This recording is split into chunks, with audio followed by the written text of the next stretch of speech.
आणि आईला सांगतो, आई आता डोळे उघड. आई डोळे उघडते आणि हातावर बघते तर काय, तर सांडशी. आता तुमच्याकडे मला माहित नाही सांडशी म्हणजे गरम पातेलं उचलण्यासाठी पक्कड किंवा जे आपण सांडशी म्हणतो ती जी असते ती हातावर असते.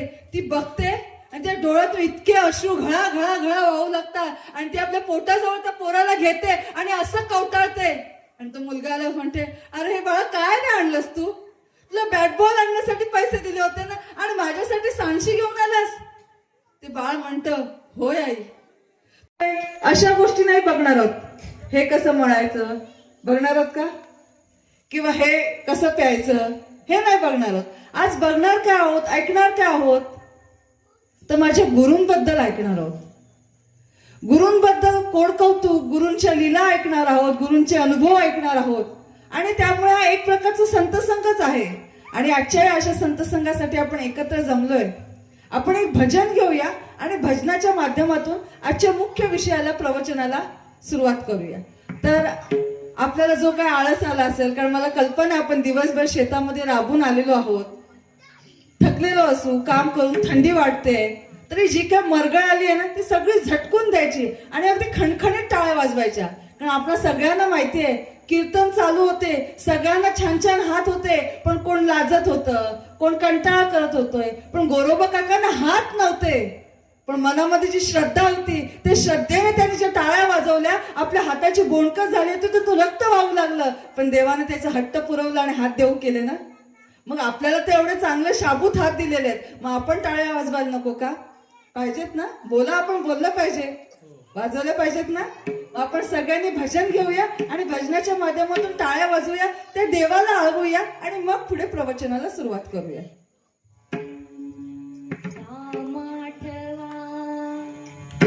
थोडं पुण्य साठवा, राम आठवा, थोडं पुण्य साठवा, पुण्याईचाचे का खुशाल वटवा, तुम्ही राम आठवा, थोडं पुण्य साठवा, राम आठवा, थोडं पुण्य साठवा, पुण्याईचाचे का खुशाल वटवा, तुम्ही राम आठवा, थोडं पुण्य साठवा, राम आठवा, थोडं पुण्य साठवा, पुण्याईचाचे का खुशाल वटवा, तुम्ही राम आठवा, थोडं पुण्य साठवा, राम आठवा, थोडं पुण्य साठवा, पुण्याईचाचे का खुशाल वटवा, तुम्ही राम आठवा. अज्ञा पाळा तुम्ही साधू संतांची, लावा गोडी मनी राम नामाची. अज्ञा पाळा तुम्ही साधू संतांची, लावा गोडी मनी राम नामाची. अज्ञा पाळा तुम्ही साधू संतांची, लावा गोडी मनी राम नामाची. अज्ञा पाळा तुम्ही साधू संतांची, लावा गोडी मनी राम नामाची. जर तुम्ही ऐकले तुमचे होईल भले, जर तुम्ही ऐकले तुमचे होईल भले, हा मोल मार्ग तुम्ही सदा पाठवा, राम आठवा, थोडं पुण्य साठवा, राम आठवा, थोडं पुण्य साठवा, पुण्याईचाचे का खुशाल वटवा, राम आठवा, थोडं पुण्य साठवा, राम आठवा, थोडं पुण्य साठवा, पुण्याईचाचे का खुशाल वटवा, तुम्ही राम आठवा. नाही कोणी टाळे ठपलेला, कधी उचलेल कुणा ठावे कुणाला. अमर नाही कोणी टाळे ठपलेला, कधी उचलेल कुणा ठावे कुणाला. अमर नाही कोणी टाळे ठपलेला, कधी उचलेल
जगी आनंद देहाचे नाही तुमचे कोणी तुम्ही कोणाचे करा साथ जगी आनंद देहाचे नाही तुमचे कोणी तुम्ही कोणाचे करा साथ जगी आनंद देहाचे झोप घेऊ नका वेळ जाईल पुका झोप घेऊ नका वेळ जाईल पुका राम नामाचा महिमा तुम्ही जगा पटवा रामा ठेवा थोडं पुण्य साठवा रामा ठेवा थोडं पुण्य साठवा पुण्याईचा ठेका खुशाल वठवा तुम्ही रामा ठेवा थोडं पुण्य साठवा रामा ठेवा थोडं पुण्य साठवा पुण्याईचा ठेका खुशाल वठवा तुम्ही रामा ठेवा तुम्ही राम आठवा थोडं पुण्य साठवा पुण्य आईचा चेक हा खुशाल वटवा. साधू संतांनी आपल्याला काय बरं बोध केलाय की त्या रामाला आठवा. आपण जो प्रपंच करत असतो या प्रपंचामध्ये कधी सुख येतं कधी दुःख येतं. सुख आलं की तक्रार नसते पण दुःख आलं की मग आपण टाहो फोडून त्या भगवंताच्या नावाने ओरडत असतो. करतो ना. म्हणजे दुःख येतं त्यावेळी त्या भगवंताचा टाहो फोडून आपण हाका मारत असतो धावा करत असतो. पण साधू संत सांगतायत की या राम नामाचा जप करा मग घाबरायची गरज नाही. का तर तुमच्या बँकेमध्ये हे पुण्य साचलेलं असतंय. एक छोटस उदाहरण देईन. आपण सगळेजण शेतकरी मंडळी आहोत. आपल्याला आपल्या शेतासाठी बियाणं खरेदी करायचंय किंवा ट्रॅक्टर खरेदी करायचंय विहीर खणायची आहे किंवा मला आता नवीन घर बांधायचंय मला एक मोटर गाडी घ्यायची आहे. माझ्याकडे हे जर असेल काय म्हटलं हाताकडे लक्ष द्या. माझ्याकडे काय हे असेल म्हणजे काय जर पैसे असतील तर मला घाबरायची चिंता आहे का. आहे नाही का. तर माझ्याकडे पैसे आहेत. मला हवं ते मला ट्रॅक्टर पाहिजे मला विहीर खणायची किंवा अजून जे काही मला हवं ते मी करू शकते. पण माझ्या खात्यातच काय नसेल आणि मला वाटतं की मस्त ट्रॅक्टर घ्यावा चांगलं शेत नांगरावं पण खात्यात काय नाही हो तर मला घेता येईल का. मला 4 लोकांकडे हात पसरावे लागतील. कोणी मदत केली आणि मी जरी ते काय खरेदी केलं ट्रॅक्टर खरेदी केला घर बांधणं जे काही तरी शांत झोप लागेल का. डोक्यावर सतत टांगती तलवार. घेतलंय खरं पण त्याला अजून द्यायचे आहे नाही अवस्था. मग अगदी तसंच साधू संत सुद्धा हेच म्हणतात की आपल्याला सुख हवंय. हे जर सुख हवं असेल तर आपल्या खात्यामध्ये सुद्धा त्या राम नामाचं धन असेल पुण्य जमा असेल तर घाबरायची काही काळाची सुद्धा भीती नाही. पण जर ते नसेल तर मात्र भीती आहे. आणि म्हणून ते ओरडून ओरडून सांगतात की काय करा रामाला आठवा. आता प्रश्न पडेल हा राम म्हणजे कोण हो. कोण राम. दशरथ पुत्र जानकी वल्लभ राम हा एवढा एकच राम आहे का हो. काही जण म्हणते नाही हो आम्ही तर मारुतीरायाची भक्त आहोत. काही जण म्हणते नाही आम्ही वारकरी आहोत. काही जण म्हणता हो आमच्या गुरूंचं प्रवचन आम्ही ऐकायला आलो रामानंदाचार्यांचं ऐकायला बोललो आणि हे काय सांगताय रामाची भक्ती करा. हा राम म्हणजे कोण तर दशरथ पुत्र म्हणजे दशरथाचा पुत्र अयोध्यापती हा राम इथे अपेक्षित नसून हा राम कोण तर दशरथाच्या पोटी जन्माला येण्यापूर्वी सुद्धा जो राम होता आणि आजही जो राम आहे त्या रामाला आठवा. मग तोच राम कधी माझी ज्ञानेश्वर माऊली बनून येतो. तोच राम कधी जगद्गुरु तुकाराम महाराज बनून येतो. तोच राम कधी प्रभू रामचंद्र बनून येतो. तोच राम कधी कृष्ण बनून येतो. तोच राम शिर्डीचे साईबाबा बनून येतो. तोच राम कधी जगद्गुरु रामानंदाचार्य नरेंद्राचार्य बनून येतो. त्याला आळवा असं साधू संत सांगतायत. आणि अशा रामाला आपण आळवलं पाहिजे. का बरं कारण या भजनामध्ये सांगितलंय आज्ञा पाळा तुम्ही साधू संतांची लावा गोडी मनी राम नामाची. साधू संतांची आज्ञा पाळा आज जगद्गुरु श्री आज आपल्याला हेच सांगतायत की काय करा, तर संत संग करा, साधना करा, सेवा करा, आचरण जो आपल्याला मार्ग सांगितलाय तो अनुसरा. आणि हे जर नाही केलं तर काय होणार आहे? त्यांनी पुढे सांगितलंय, नाही तुमचे कोणी, तुम्ही कोणाचे. आपण कोणी कोणाचे नाही. आपण फक्त म्हणतो माझी बायको, माझी मुलं, पण हे सगळेजण कुठपर्यंत? घराच्या उंबरठ्यापर्यंत, फार फार तर स्मशानापर्यंत. तिथून पुढे आपला प्रवास हा आपल्यालाच करावा लागतो. मग किती आपल्या जीवापाठ प्रेम करणार कोणी असू दे, कोणी कुणासोबत येत नाही. आणि बरं कोणी येत नाही, पण तो कधी आपल्याला उचलून घेऊन जाईल हेही सांगता येत नाही. कधी उचलेल कुणा ठावे कुणाला. आज आपण बातम्यांना बघतो ना, चहाचा घोट पिता पिता अटॅक आला आणि गेला. हो, मग तो थांबला का? शेवटचा घोट आहे तेवढा तरी पिऊ दे आणि मग नेतो याला. नाही, वेळ आली रे आली की तो घेऊन जाणार. मग ती वेळ येण्यापूर्वी आपल्या हातामध्ये जी वेळ दिलेली आहे ती संधी आहे, आणि त्या संधीचा उपयोग करून आपण राम नाम म्हणजेच त्या भगवंताचं नाम, मग जो आपल्याला आवडेल त्या भगवंताचं नाम घ्यावा. आणि मला वाटतं आपण सगळेजण हे गुरुबंधू गुरुभगिनी आहोत. आपलं दैवत कोण? पूज्यपाद रामानंदाचार्य आहेत ना, गुरु माऊली. आपलं सगळ्यांचं जीवापाड त्यांच्यावर प्रेम आहे. इथे आपण सगळेजण बसलेलो, आपल्यापैकी असं कोण आहे का की मला यांचा काय अनुभव आला नाही, वेळ जात नाही, काहीतरी करायला चांगलं असतं म्हणून माळ घालून घेतली, बाजूची शेजारची घातली म्हणून मी पण माळ घातली, आणि आता असावं घरात काय वेळ जात नाही, सगळं करायला मुलं बाळ आहे, सुना आहेत, माझा काय वेळ जात नाही म्हणून मी जाऊन बसते, पण मला अनुभव काय आला नाही. असं कोण आहे का? नाही ना, कोण भेटणारच नाही. का तर आपण सगळेजण आलेले आहोत, ते काय झालं आपल्याला काय ते अनुभव आलाय, आपल्याला काय ते अलौकिक सामर्थ्य जाणवलंय म्हणून आज इथे आलोय. पण तरी सुद्धा आज सगळ्यांची तक्रार काय माहितीये? कारण आपण सगळेजण, मी मगाशी ऐकलं की हा गाव एकदम जुना संप्रदाय इथे सेवा केंद्र, आणि याला जिल्ह्याचा कणा म्हटलं जात होतं. आणि आज काय झालंय? आपण सगळेजण या मार्गात तर आलोय, पण सगळ्यांची, बऱ्याच जणांची अशी तक्रार आहे. त्या तक्रारीकडे जाण्यापूर्वी मी असं म्हणेन, आपल्यापैकी आपण बरेच जण असे एकमेकांना सुद्धा, अरे तू का नाही आलास आणि आम्हाला काय शिकवतोस? मी तेव्हा 2000 पासून स्वामींकडे जातो, तुला काय माहित नाही? तेव्हापासून स्वामींची भक्ती करतो. अनुग्रह कधी 2001 ला गावात सगळ्यात पहिला मी अनुग्रह घेतला असं म्हणतो ना. पण श्रोते हो, ही सांगण्याची, अगदी मोठेपणाने सांगण्याची गोष्ट आहे का? 2000 साली मी गुरुमार्गात आलो, किंवा मी 2000 साली अनुग्रह घेतला, पण मी आहे तिथेच आहे. हो, आणि माझे गुरु अनुग्रह घेतला आणि अवघ्या 3 महिन्यामध्ये ज्यांनी आत्मसाक्षात्कार करून घेतला, आणि मी म्हणतो 2000 पासून मी या मार्गात आहोत, ही सांगण्यासारखी मोठी बाबा आहे का? नाही ना. मग पाणी मुरतंय कुठे? गडबड होते काय?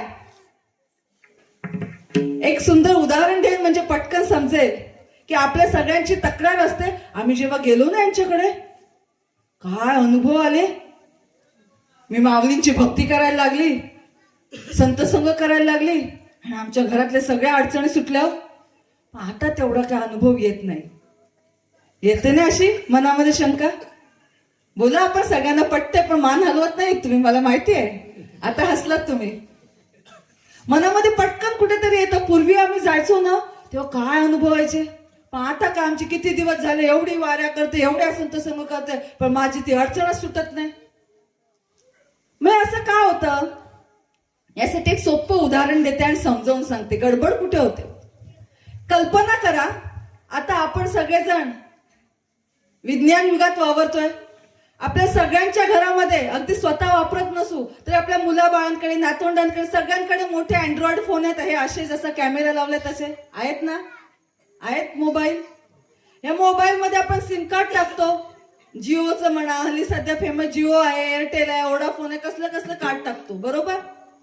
कल्पना करा, आपण इथे सगळेजण बसलोय, आपल्या सगळ्यांकडे हा फोन आहे, सगळ्यांच्या फोन मध्ये जिओचं कार्ड आहे, आणि आपण जिथे बसलोय ते बाजूलाच मोठ्या जिओचा टॉवर लावलेला आहे नेटवर्क मिळण्यासाठी, रेंज मिळण्यासाठी. त्या टॉवर खाली आपण बसलोय, सगळ्यांच्या मोबाईलला फुल नेटवर्क.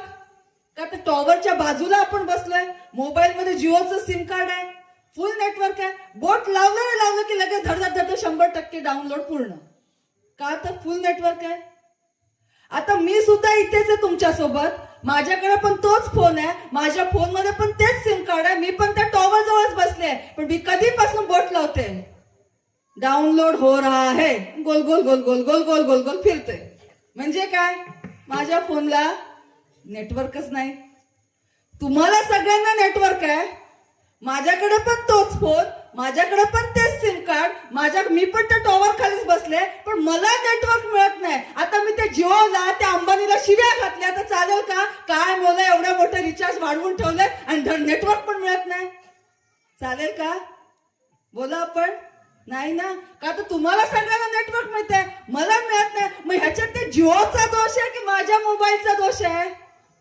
माझ्या मोबाईलचा दोष आहे ना, माझ्या डिव्हाइस मध्ये काहीतरी प्रॉब्लेम आहे ना, म्हणून मला ते नेटवर्क मिळत नाही. अगदी तीच गत आहे. आज लाखो लोकांना आजही अनुभव येतात, पण मला अनुभव येत नाही. मग ह्याच्यात त्यांचा दोष आहे की माझा दोष आहे? माझा दोष आहे ना. माझी भक्ती कुठेतरी कमी पडते, माझी श्रद्धा कुठेतरी कमी पडते, माझा विश्वास कुठेतरी कमी पडतोय, म्हणून मला अनुभव येत नाही. मग त्यांना दोष देऊन चालेल का?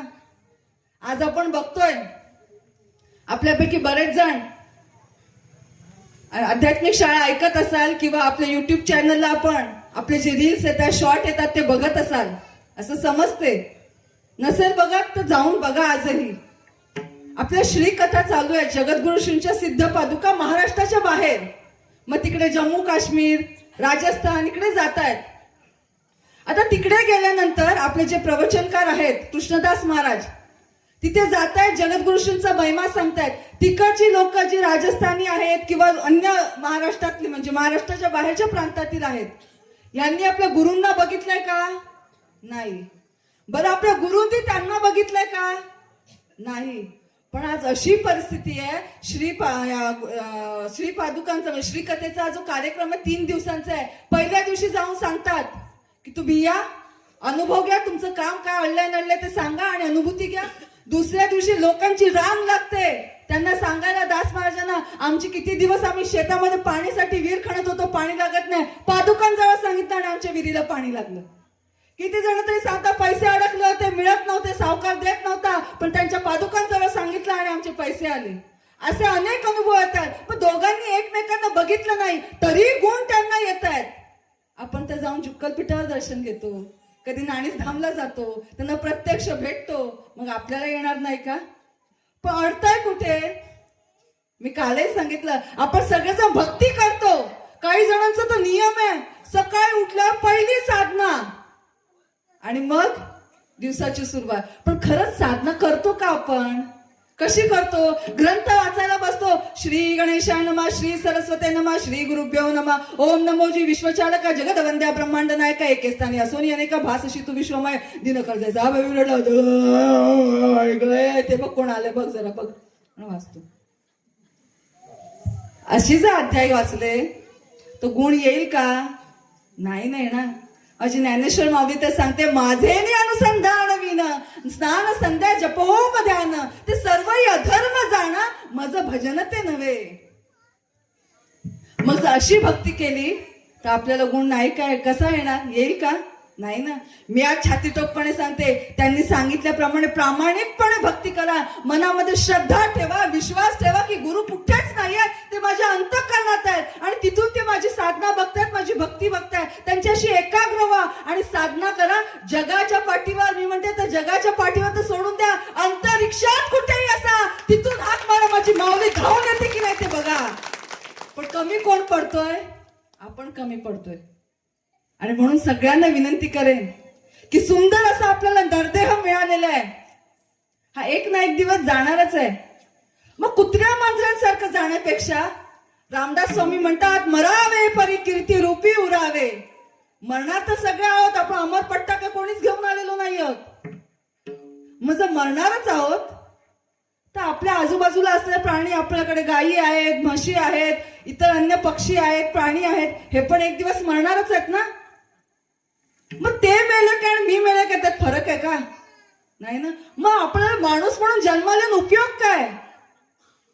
म्हणून साधू संत सांगतात, जीवनाचं सोनं करण्यासाठी काय करा, तर परमार्थ करा. आणि हा परमार्थ करायचा कसा, तर जगद्गुरुजींनी अगदी सोपा करून सांगितला की तुम्ही तुमचा प्रपंच करा. आणि तो करत असताना साधना, सेवा आणि आचरण, हे 3 गोष्टी आपल्याला दिल्या. त्यातली साधना म्हणजे काय, जास्त बोलणार नाहीये, कारण साधना आपल्याला माहिती आहे की दिवसातून 10 मिनिटं वेळ काढा आणि मनाला एकाग्रतेचा व्यायाम घ्या.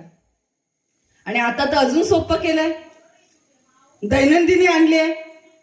आपण सगळेजण करत असाल असं मी समजते. नसेल करत तर मी सगळ्यांना सांगेन की दैनंदिनी करा.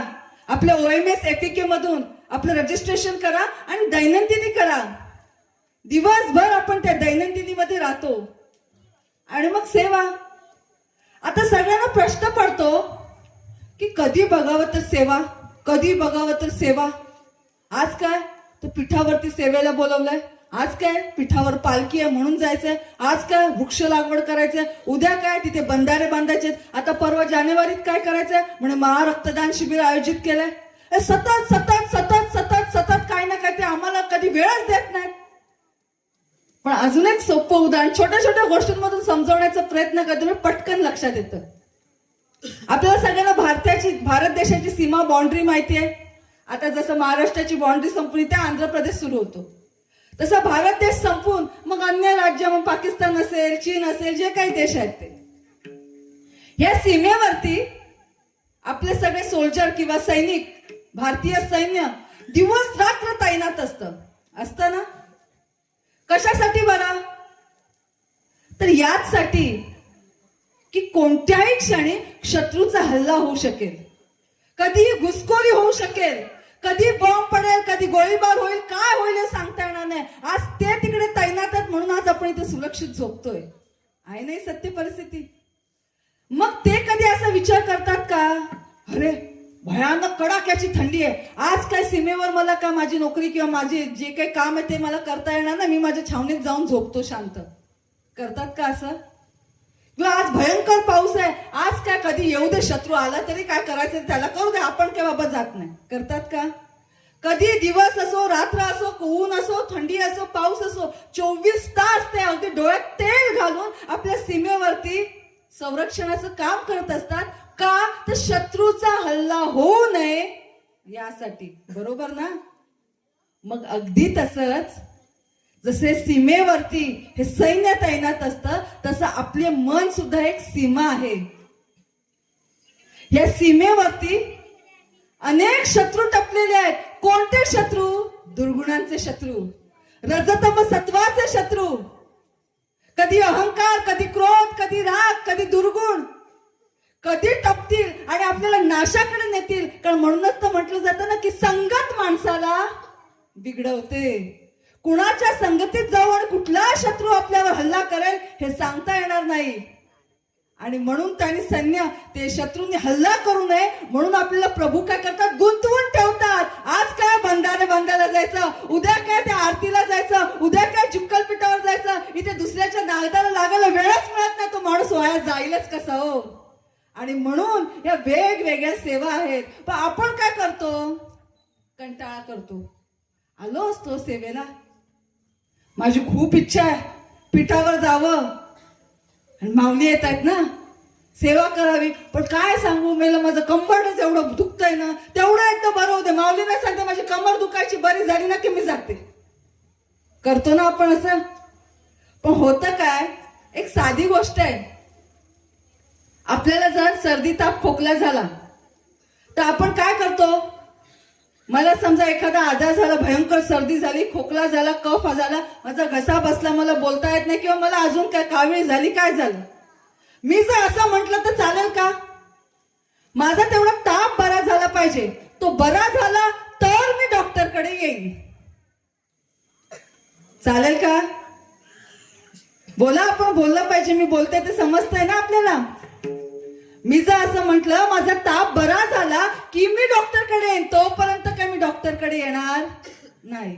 आपण त्याला हसू नये का? बरं वेडा वेडा झाला असेल काय? अरे बरं व्हायचं असं तर आधी डॉक्टरकडे जायला पाहिजे, तर तू बरा होशील. इथे बरा होणार मग डॉक्टरकडे जाईल म्हणून कसं चालेल? मग अगदी तसंच तो भगवंत, तो सद्गुरू डॉक्टरच आहे. आपण काय म्हणतो, डोफरे तेवढं बरं झालं की मी माऊलींकडे जाईन. अरे ते डोफरे बरे होण्यासाठीच तर त्यांच्याकडे जायचं असतं. त्यांच्याकडे जा, त्यांच्या समोर बसा, त्यांना बघू दे, मग तुमचे डोफरे, तुमच्या कमरा, तुमचं काही आजार असू दे, होतात की नाही ते बरे बघा. जरूर होतील. पण आपण काय करतो, बहाणे शोधतो. कसे बहाणे शोधतो? आपण नाना कारण शोधतो आणि आपण हा सुंदर असा नरदेव मिळालाय ना, तो दौडून बसतो. कसं बरं? एक दृष्टांत सांगते. एक लहान मूल असतं, सावकाराचं पोर. आणि सावकार म्हटल्यानंतर आपल्या लक्षात आलं असेल, सावकार म्हणजे अगदी गडगंज श्रीमंत, सगळं घरात काम धंदा केलं, नोकर चाकर आणि एकदम बडदास्त उत्तम अशी परिस्थिती. लहान छोटं पोरग. त्याचा बाप सावकार, ह्याचा व्यवसाय होता मोठा, दिवसभर धंद्यावर जायचा आणि संध्याकाळी घरी आला की मग ह्या खिशातून पुंचका काढा, ह्या खिशातून पुंचका काढा, इथून पुंचका काढा. कसला? पैशांचा. आणि मग ते पैसे मोजायचे, वहीमध्ये ते काय ती नोंदी ठेवायचे, चालू असायचं. आता एवढा लहान मुलगा, तो आपला बाप काय करतो ते बघायचा आणि तो पण तसंच करायचा. बाप जसा मांडी घालून बसला तसं हाही मांडीवर. आपल्या बापाने कशी वही घेतलीये तशी हा पण एक काहीतरी असाच कागद घ्यायचा, पेन घ्यायचा. मग बाबा कसे करतात तसं स्वतः काय येत नव्हतं लिहिता, पण बाबांची ऍक्टिंग कशी करतात. मग मध्येच बाबा असं जिभेला आपण ठुमकी लावतो, पैसे नोटा मोजतो, तसे करतात. हा पण काय काय चालू आहे. मग बाबा काय करायचे, सगळ्या नोटा 500च्या वेगळ्या, 100च्या वेगळ्या, 50च्या वेगळ्या, अशा सगळ्या बंडल लावायचे. हा पण कागदाचे तुकडे घ्यायचे आणि लावायचा. आता होतं असं की आणि सगळ्या बाबांनी, याच्या बापांनी सगळ्या अशा नोटा ठेवलेल्या असतात. हा मध्ये मध्ये जातो आणि हात घालतो आणि त्या नोटा उचलायचा प्रयत्न करतो. आता मध्ये मध्ये हा हिशोब करतोय, मग हा फटका मारा, चुपचाप जा तिकडे खेळायला, हाकलून लावायचा. आता हा प्रकार चालू होता. आपल्याला का पैसे मिळत नाही, पोरगं रडायला लागलं आणि एवढा त्याने धुमाकूळ घातला, इतका रडायला लागला, ट्या ट्या ट्या तेच पाहिजे. बापांनी विचार केला, जाऊ दे, पोरगं काय गप्पा बसत नाही, एक नोट हातात देतो आणि एक 20ची नोट घेतली आणि हातात दिली. पोरगं पण डांबरट, 20च्या नोटेने त्याचं काय समाधान होत नाही. 2000ची नोट आता बंद झाली, चालू होती तेव्हाची गोष्ट आहे. 2000ची नोट घेतो आणि हीच पाहिजे, ती देत नाही. बाबा हात ठेवते, त्याला ही घे. पण पोरगं ऐकतच नाही, 20च्या नोटेवर भागतच नाही. शेवटी ऐकत नाही. मग बाप काय विचार करतो, जाऊ दे, एक नोट हातात देतो, पोरगं माझ्या डोळ्यासमोर तर खेळते, काय कुठे जाऊन जाणार आहे. आणि म्हणून ते एक नोट घेतो 2000ची आणि पोराच्या हातात देतो. ते पोर हातात घेतं, खुश होतं, गुलाबी रंगाची नोट मिळाली आणि इतकं काय त्याला मजा वाटते, मला काय मिळालं आणि काय नाही. आणि बाप इथे आपला हिशोब करतोय आणि हा पोरगा काय करतो, ती नोट घेतो 2000ची आणि आपल्या अंगणात जाऊन खेळायला लागतो. आणि बापासारखी सगळी ऍक्शन. मग ती एकच नोट 10 वेळा मोजायची, थुकी लावायची, मोजायची, वहीवर काहीतरी लिहून ठेवायचं, चालू असतं. तेवढा ते गावात वाटसरू चाललेला असतो, तो ते बघतो. त्याला एकदम नवल वाटतं, काय बाबा, सावकाराचं पोर खेळतोय 2000च्या नोटीवर, आपल्या खिशात तर दमडी पण नाही. आणि तेवढ्यात त्याची ट्यूब चमकते, अरे आजूबाजूला कोणच नाही, हीच संधी आहे. आणि तो त्या अंगणात घुसतो आणि पोराला अंगावरनं हात फिरवतो आणि गपचूप ती नोट खेचायचा प्रयत्न करतो. आता ते पोरगं पण हुशार, त्यांनी एवढ्या मेहनतीने ती नोट मिळवली आहे बापाकडनं, तो सोडतोय आणि ते देतच नाही. हा इथून जोर लावतोय खेचायला, दे अरे दे, बघ किती मस्त, तू दुसरं काहीतरी खेळ नाही. आणि आता याच्या लक्षात येतं की अजून आपण जबरदस्ती केली तर आपलं काय खरं नाही. हा जोर आणि रडायला सुरुवात केली तर घरातलं कोण आलं तर आपल्याला मार बसेल. त्यापेक्षा आपल्याला काय नशिबात हे नोट बीट काय ना, आपण निघूया. आणि म्हणून तो तसाच सोडतो आणि निघतो. 2-4 पावलं चालतो त्याला एक दुकान दिसतं, टपरी दिसते छोटीशी, त्याला नवीन आयडिया मिळते. हा जातो आणि 2 रुपयाची 4 आणे वाली चॉकलेट विकत घेतो आणि येतो. आणि त्या पोराला दाखवते, बघ माझ्या हातात काय चॉकलेट, पाहिजे पाहिजे पाहिजे, घे घे घे. आता ते पोरगच चॉकलेट बघितलं, तोंडाला पाणी सुटलं, त्याने पटकन हात मारला चॉकलेट. हात मारला तेवढा त्याने हात मागे घेतला चॉकलेट. चॉकलेट पाहिजे, आणि ते दे बघू, म्हणजे काय, नोट दे बघू, आणि नोट मागण्याचा प्रयत्न केला. पण पोराने ती नोट सोडली नाही. मग याने परत घे घे घे, चॉकलेट कोणाला पाहिजे, बघ बघ किती चॉकलेट आहेत, घे घे घे. त्याने परत हात मारला, परत त्याने मागे घेतला, आधी ते दे बघू.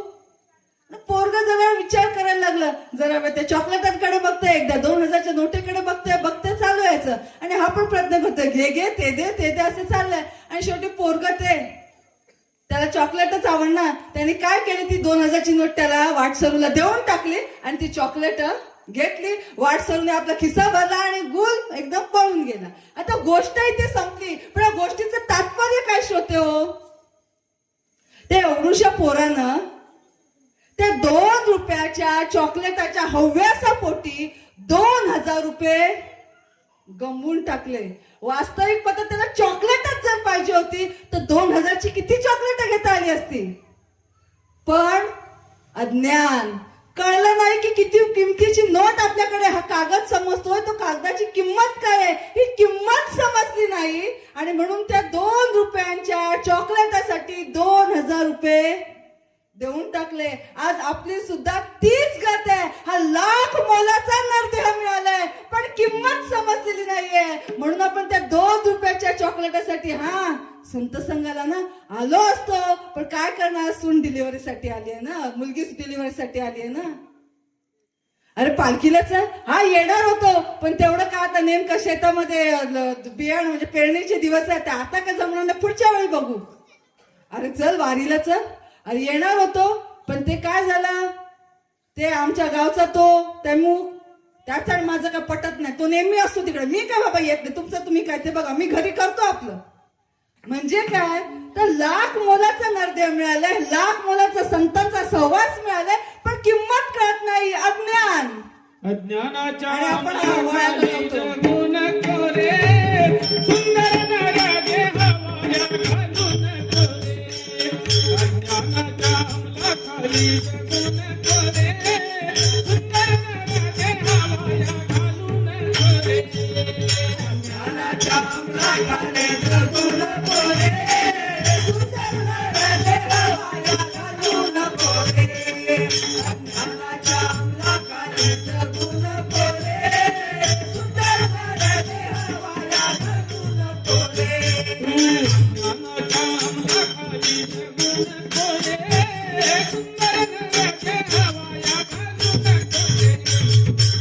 अज्ञानाच्या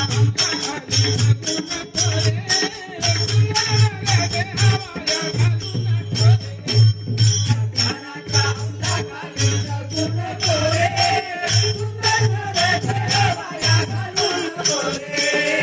अज्ञानाच्या अंमलाखाली जगून कोरे, सुंदर नरदेह वाया घालून कोरे.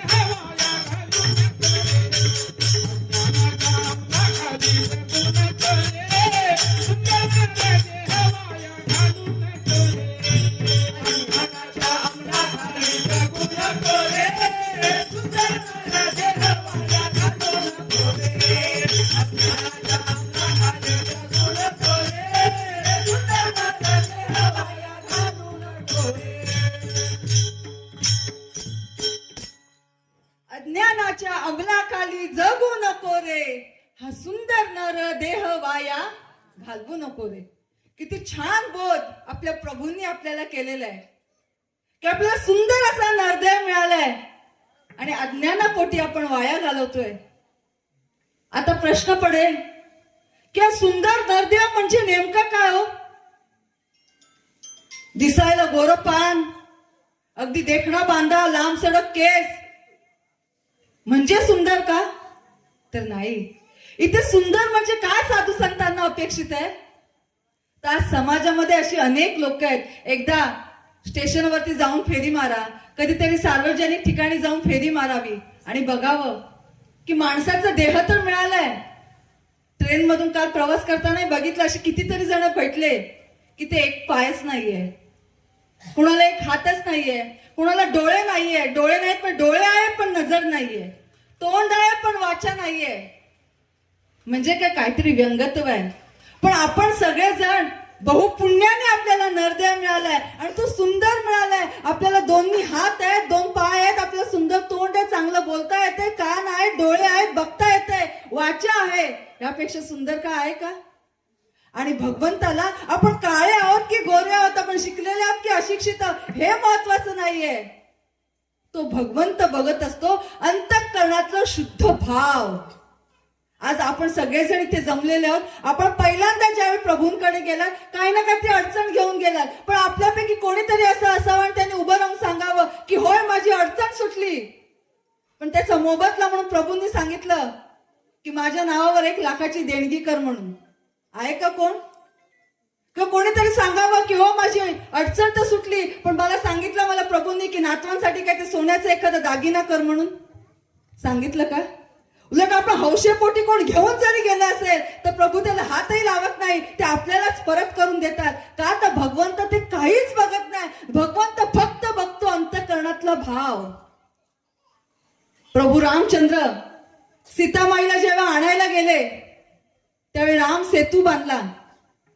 हा सेतू बांधला, आपल्या सगळ्यांना ही कथा माहितीये. कुणी बांधला? वानरांनी बांधला. पण त्यामध्ये खारुताई होती हो. बघायला गेला तर एवढूसा तो जीव. काय करायची? अंग भिजवायची, वाळूमध्ये रेतीमध्ये जाऊन लोळायची आणि अंगाला जी वाळू लागलेली असेल ती 2 दगडांच्या मध्ये जी गॅप असेल, फट असेल, त्या फटीत जाऊन आपलं अंग झटकायची आणि तिथे वाळू टाकायची. खरं बघायला गेलं तर ती वाळू पाव चमचा तरी भरत असेल का हो? त्याने खरंच त्या दगडामधली गॅप भरली जात असेल का हो? पण नाही. तिच्या अंतःकरणामध्ये भाव होता. माझे प्रभू रामचंद्र, माझा भगवंत माझ्या मातेला आणायला, सीतामाईला आणायला आज चाललेत लंकेमध्ये आणि त्यांच्या या कार्यामध्ये माझा सुद्धा सहभाग असावा. आज असत्यावरती विजयाचा पताका फडकवण्यासाठी माझे प्रभू रामचंद्र निघालेले आहेत. त्यांच्या या कार्यामध्ये माझाही काय ते हातभार असावा. आणि म्हणून तिने काय केलं? ती वाळू नेऊन टाकत होती. तिच्या अंतःकरणातला भाव काय होता? आज ही घटना घडली कधी? त्रेतायुगामध्ये. द्वापर युग गेला, कलियुगाचा अंत आला, पण आज सुद्धा आपण काय म्हणतो? या सेवेमध्ये माझा सुद्धा खारुताईचा वाटा. अजरामर कोण झाली? ती खारुताई झाली. आज आपण कधीतरी असं म्हणतो का या सेवेमध्ये माझा सुद्धा एका वानराचा वाटा? नाही ना. त्यांनी सेवा केली ती भगवंताच्या चरणी नक्कीच अर्पण आहे. पण त्याही पेक्षा त्या खारुताईच्या मनातला जो भाव होता ना की माझ्या भगवंताच्या कार्यामध्ये माझा सुद्धा हातभार लागला पाहिजे, तो देवाला प्रिय असतो. आणि आपण सुद्धा इथे सगळे जमलेलो आहोत ना, आपल्या अंतःकरणामध्ये भाव काय आहे तो गुरूंना अपेक्षित आहे की नाही. आज या प्रभू जगद्गुरुश्रींनी, या प्रभूंनी जे कार्य उभं केलंय, आज आपल्याला वाटतं त्यांना काय, महाराज लोकांचं कामच आहे लोकांसाठी जगायचं, समाजासाठी जगायचं. पण श्रोते आज ठणकावून सांगते की ज्यावेळी भगवान कृष्ण होते, लीला करत होते, रास लीला व्हायच्या, अगदी बासरीमधून धून वाजवायचे, सगळ्या गवळणी जमा व्हायच्या, मग रास लीला व्हायच्या. कधी सगळे गवळण म्हणजे गोप गोपिका गुरं वासरं चरायला घेऊन जायचे, सगळे सवंगडी घेऊन ते काला करायचे, ते मटकी फोडायचे. जेव्हा हे सगळं घडत होतं ना तेव्हा कुणालाच माहित नव्हतं की पुढे जाऊन ह्याच्यावरच भक्ती ग्रंथ लिहिले जाणार आहेत. आणि आज आपण ज्यावेळी ते वाचतो, त्या गवळणी गातो, त्यावेळी किती आनंद होतो. काय ते भगवान कृष्ण असतील आणि काय त्या गवळणी असतील. एवढंच कशाला, छत्रपती शिवाजी महाराजांनी एवढे पराक्रम गाजवले. शाहिस्तेखानाची बोटं कापली, आग्र्यावरून त्या पेटारामधून पळून काय गेले, अनेक पराक्रम गाजवले. तेव्हा कुणालाच माहित नव्हते की हाच इतिहास रचला जातोय. अगदी मी तेच सांगते, आज जगद्गुरु श्री जे कार्य करतायत ना, आज आपल्याला किंमत कळत नाहीये, पण मी छाती ठोकपणे सांगते, हा सुवर्ण अक्षरांनी इतिहास रचला जातोय आणि भविष्य काळामध्ये याचा अभ्यास केला जाईल. त्यावेळी पुढची पिढी म्हणेल, अरे काय ते भाग्यवान जगद्गुरु रामानंदाचार्यांचे शिष्य जे प्रत्यक्ष त्यांच्या सोबत होते आणि त्यांनी हे कार्य केलं, आणि आदर्श म्हणून आपला घेतला जाईल आणि त्यावेळी ती लोक जगत असतील. पण हे आत्ता आपल्याला कळत नाही, आणि अशा या कार्याचे आपण शिलेदार आहोत. किती मोठी भाग्याची गोष्ट आहे ही, अशी तशी मिळत नाही. म्हणून ते जगद्गुरु तुकाराम महाराज म्हणतात ना, पाहिजे जातीचे, येड्या गबाळ्याचे नाही काम, इथे जातीचे पाहिजे. जात म्हणजे कोण, मी मराठा, मी आगरी का, अमुक तमुक, ही जात नाही. ते जातीचे म्हणजे काय, ज्याच्या भाळी पुण्य लिहिलेलं आहे ना, तोच इथे येऊन बसू शकतो. अन्य इथे येण्याची कुणाची भिशातच नाही, आणि आपण सगळेजण त्यातले आहोत. आता आपली जबाबदारी काय, आपल्याला सगळ्यांनी गुरूंनी आपल्याला दिलेत ना अनुभव. आपल्यापैकी असं कोण आहे का माझी अडचणच सुटली नाही, आणि काही भोग आहेतच हो. प्रभू रामचंद्रांना वनवास चुकला नाही, भगवान कृष्णांना कारागृहात जन्माला यावं लागलं, देवादिकांना कर्म चुकलं नाही, तिथे तुमचं आमचं काय. पण म्हणून काय त्यांना सोडून द्यावं, त्यांची सेवाच करू नये, हा त्याच्यावर उपाय झाला का. एक उदाहरण देईन अजून एक. समजा कल्पना करा, आपण इथे सगळेजण बसलोय, अचानक अवकाळी धोधो पावसाला आता सुरुवात झाली. आपल्या कुणाकडे तरी छत्री आहे का, रेनकोट आहे का, नाही, आणि धोधो पावसाला आता सुरुवात झाली. आपल्याला काय करावं लागेल, इथे कुठेतरी आसरा घेऊन थांबायला लागेल ना. जोपर्यंत पाऊस थांबत नाही तोपर्यंत मला घरी जाता येईल का, नाही जाता येणार. आणि भले मी ठरवलं, अरे बाबा आता तास 2 तास झाले, भरपूर पाऊस पडतो, थांबायचं नाव नाही घे, इथे किती वेळ थांबणार, म्हणून जायचं ठरवलं आणि मी गेले धावत धावत घरी. तर मी ओली चिंब होईन, केसापासून पायाच्या नखापर्यंत मी भिजून जाईन, मग सर्दी ताप पडचं जे काय ते आजाराला बळी पडेल. पण आता कल्पना करा, धोधो पाऊस सुरू झाला, कोणाकडे छत्री नाही, माझ्या एकटीकडे छत्री आहे, मी छत्री घेऊन आले, माझ्याकडे छत्री आहे म्हणून तो पाऊस थांबणार आहे का, नाहीये. पण पाऊस कितीही पडू दे, माझ्याकडे जर छत्री असेल तर त्या पावसावर मात करून मी सुरक्षित माझ्या घरी नाही पोहोचू शकत का, जरूर पोहोचू शकेल. अगदी सद्गुरू सुद्धा हेच छत्रीसारखं काम करत असतात. म्हणजे सद्गुरू माझ्या जीवनात आले म्हणजे अडचणी येणारच नाहीत, असा काही भाग नाहीये. जे कर्म आहे ते आहेच, पण त्याला 2 हात करण्याची ताकद जर कोण देत असेल ना, तर ते सद्गुरू देत असतात. अरे जगाच्या पट्ट कुठेही अस, खंबीरपणे मी तुझ्या पाठीशी उभा आहे, हा विश्वास कोण देत असतील ना, तर ते सद्गुरू देत असतात. आज जे इथे कार्यकर्ते आहेत, शिंदे दादा असतील, मला सगळ्यांची नावं न घेतात, सगळ्यांना जे कार्यकर्ते आहेत आज इकडे फिरतात तिकडे फिरतात जातात, कुणाच्या जीवावर, बाकीच्या सोडा, मी स्वतः सांगते.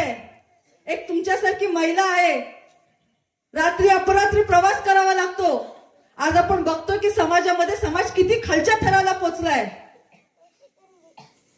आज इतकी नीतिमत्ता घसरली की समाज ढासाकडे जाऊ लागलाय. शेजारी बसलेला माणूस चांगला आहे की वाईट आहे हो ओळखताच येत नाही, इतकी परिस्थिती वाईट झालेली आहे. त्याच्यावर बोलावं की नाही बोलावं इथपर्यंत प्रश्न उपस्थितीत झालाय.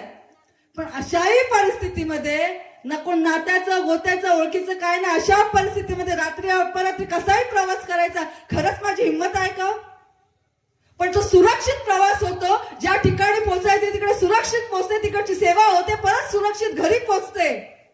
ही खरं कुणाची ताकद आहे, हे मी माझी अजिबात नाही. हे फक्त आणि फक्त आणि फक्त मी अगदी प्रामाणिकपणे सांगते, गुरु खंबीरपणे पाठीशी उभे आहेत म्हणून ही माझी विषाद आहे, नाहीतर ते कदापि शक्य नाही. आणि अनुभव येतो, पावलोपावली अनुभव येतो. अगदी मी आता पटकन आठवण झाली म्हणून सांगेन की लातूरमध्येच प्रवचन होतं आणि रात्री साधा आम्ही एसटीने निघालो, कारण का ट्रेनला रिझर्वेशन नव्हतं, गर्दी असणार म्हणून विचार केला एसटीने जाऊया आणि एसटीने निघालो. आणि आम्ही लातूरला, जिथे कार्यक्रम होता, लातूरला कार्यक्रम नव्हता, मला वाटतं पुण्यामध्ये का कुठेतरी होतं, आणि लातूर गाडी मिळाली होती आणि त्या गाडीने आम्ही निघालो होतो. आणि जिथे आम्हाला उतरायचं होतं तो स्टॉप रात्री मध्यरात्री 2:30-3:45 दरम्यान तिथे मला उतरायचं होतं. आता उतरल्यानंतर जे घ्यायला येणार होते तिकडचे यजमान, त्यांना मी आधीच फोन करून सांगितलं की आम्ही एवढ्या वाजता पोहोचतो. तरी त्यांनी सांगितलं की जवळ आलात ना की मला सांगा. मी कंडक्टरला सांगितलं, कंडक्टर असं असं स्टॉप आला की सांगा, म्हणजे मी त्यांना फोन करून सांगेन. आणि त्याप्रमाणे त्यांना फोन केला आणि सांगितलं की आम्ही आता एवढ्यावर आलो, आता उतरणार आहोत तर या. आणि साधारण आम्ही 2:30-3:45 दरम्यान त्या स्टॉपला उतरलो. तो स्टॉप असा होता म्हणजे अगदी काय म्हणतात शुकशुकाट, स्मशानभूमी कशी तसा एकदम शुकशुकाट, काळा कुट्ट अंधार, आजूबाजूला एक चिक पाखरू माणूस नाही, काय नाही, फक्त कुत्रे काहीतरी भुकत होते. आणि अशा स्टॉपला त्यांनी उतरवलं. आता ज्यांना फोन करायला सांगितलं होतं की या म्हणून ते निघाले होते, पण काही कारणामुळे झालं, पण त्यांना पोचायला उशीर झाला. आम्ही जिथे उतरलो त्यावेळी ते तिथे पोचलेले नव्हते. आम्ही उतरलो आणि म्हटलं आता एवढ्या पारी इथे कोण ओळखीचं ना पाळखीचं, रात्रीचे वाजलेत किती 2:30-2:45 झालेत, एवढा काळा कुट्ट अंधार, आपण दोघीच थांबायचं कसं? आणि ते येत आहेत बरं, पण आता एवढ्या वेळ थांबायचं कसं? पण गुरूंना चिंता असते ना. ते एसटी वाला कंडक्टर ड्रायव्हरची काय जबाबदारी होती? त्यांनी सोडायचं आणि निघून जायचं. पण तो कंडक्टर आणि ड्रायव्हरला त्यांना ड्रायव्हर गाडी थांबा, 2 पोरींना एकट्याला सोडून आपण जायचं नाही. मी सांगितलं नाही नाही साहेब तुम्ही जा, येतील आम्हाला घ्यायला येतात. त्यांनी सांगितलं नाही, जोपर्यंत तुम्हाला कोण न्यायला येत नाही तोपर्यंत आम्ही थांबणार, इथेच थांबणार. आणि त्यांना यायला जवळजवळ 15 मिनिटं गेली. 15 मिनिटं गाडी आमच्यासाठी तिथेच थांबलेली होती. ही कोणाची किमया? त्यांची किमया ना. आज हे ऐकताना तुम्हाला असं वाटत असेल त्यात काय एवढं, पण त्या 2:30-2:45 वाजता त्या काळ्या कुट्ट अंधारामध्ये उभं राहायचं, त्यावेळी आमची काय परिस्थिती झाली होती आमचं आम्हाला माहिती आहे. आणि त्यावेळी तो कंडक्टर थांबतो. तो कंडक्टर लोकांसाठी कंडक्टर असेल, पण आमच्यासाठी माझी ती माऊलीच थांबली होती कंडक्टरच्या रूपामध्ये, आणि ती थांबली. आणि ज्यावेळी ते यजमान आले ना तर कंडक्टर बोलले सुद्धा, काय हो इथे एवढा वेळ लावता, पोरींना सोडून जाता, लवकर निघालं पाहिजे ना घरात ना, घेऊन जा, सावकाश घेऊन जा. आणि मग ती गाडी निघाली. असे अनेक अनेक अनेक लाखो अनुभव येतात आणि जाणवतं की गुरु पावलं पावली आपल्या सोबत आहेत. आणि म्हणून श्रोते तुम्हालाही सांगेन की गुरु आपल्यासाठी आज एवढं करतायत, आपण नको का करायला? एक गोष्ट सांगते, कारण गोष्ट ऐकायला ना चांगलं वाटतं आणि गोष्टीतून जे सांगायचंय ते तात्पर्य पटकन कळतं. आणि म्हणून एक गोष्ट सांगते. एक असंच खेडगाव असतं, ग्रामीण भाग, आणि त्या गावामध्ये एक आई आणि मुलगा, त्या मुलाचे वडील लहानपणीच वारलेले असतात. आणि तेव्हा आई आणि मुलगा हे दोघांचं ते छोटंसं कुटुंब आणि अगदी छोटंसं गाव. वडील लवकर गेले, परिस्थिती एकदम हलाखीची, घरात काबाड कष्ट करायचे, दिवसभर राबायचं, तेव्हा कुठे संध्याकाळची चूल पेटणार. आता मुलाची आई होती, मुलगा लहान होता. या आईचं स्वप्न होतं की मला जे कष्ट करायला लागतात ना ते माझ्या मुलाला करू नये, लागू नयेत. त्यामुळे तिचं स्वप्न होतं आपल्याला 4 भाकर कमी खायला मिळाल्या तरी चालतील, पण मुलाला चांगलं शिकवायचं, चांगलं घडवायचं आणि त्याला मोठं करायचं. आणि म्हणून आई त्याला शाळेमध्ये घालते, चांगले शिक्षण मिळावं यासाठी स्वतः राबते. मग 4 घरामध्ये धुणी भांडी करा, कुणाची लाकडं गोळा करून द्या, कुणाचं अंगण चालवून द्या, असं मिळेल ते काम करायची. वेळ प्रसंगी रात्री स्वतः उपाशीच झोपायची, पोराचं पोट भरायची आणि त्याचं शिक्षण करायची.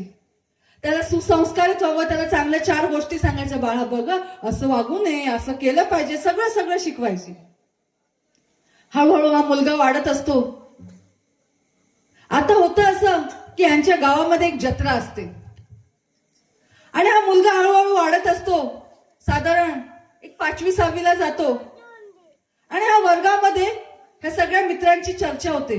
अरे आपल्या गावात जत्रा येते. मग सगळ्यांचं ठरतं, त्यातलं एक म्हणते यावेळी जत्रेला ना आपण सगळ्यांनी एकत्र जाऊया. जायचं का? तर हो चालेल जाऊया. मग आपण काय करूया, जत्रेला जायचं तर मोठ्या आकाश कंदील म्हणजे आकाश पाळण्यामध्ये बसायचं. हो बसूया. आणि अशा सगळ्यांच्या गप्पा रंगता आपण जत्रेला जाऊया, अमुक करूया, तमुक करूया. मग त्यातला एक पडतच म्हणतो, अरे का आपण अजून एक करूया का, आपण सगळे चाललोच आहोत ना, ते एक रंगाचा ड्रेस करूया. हो चालेल.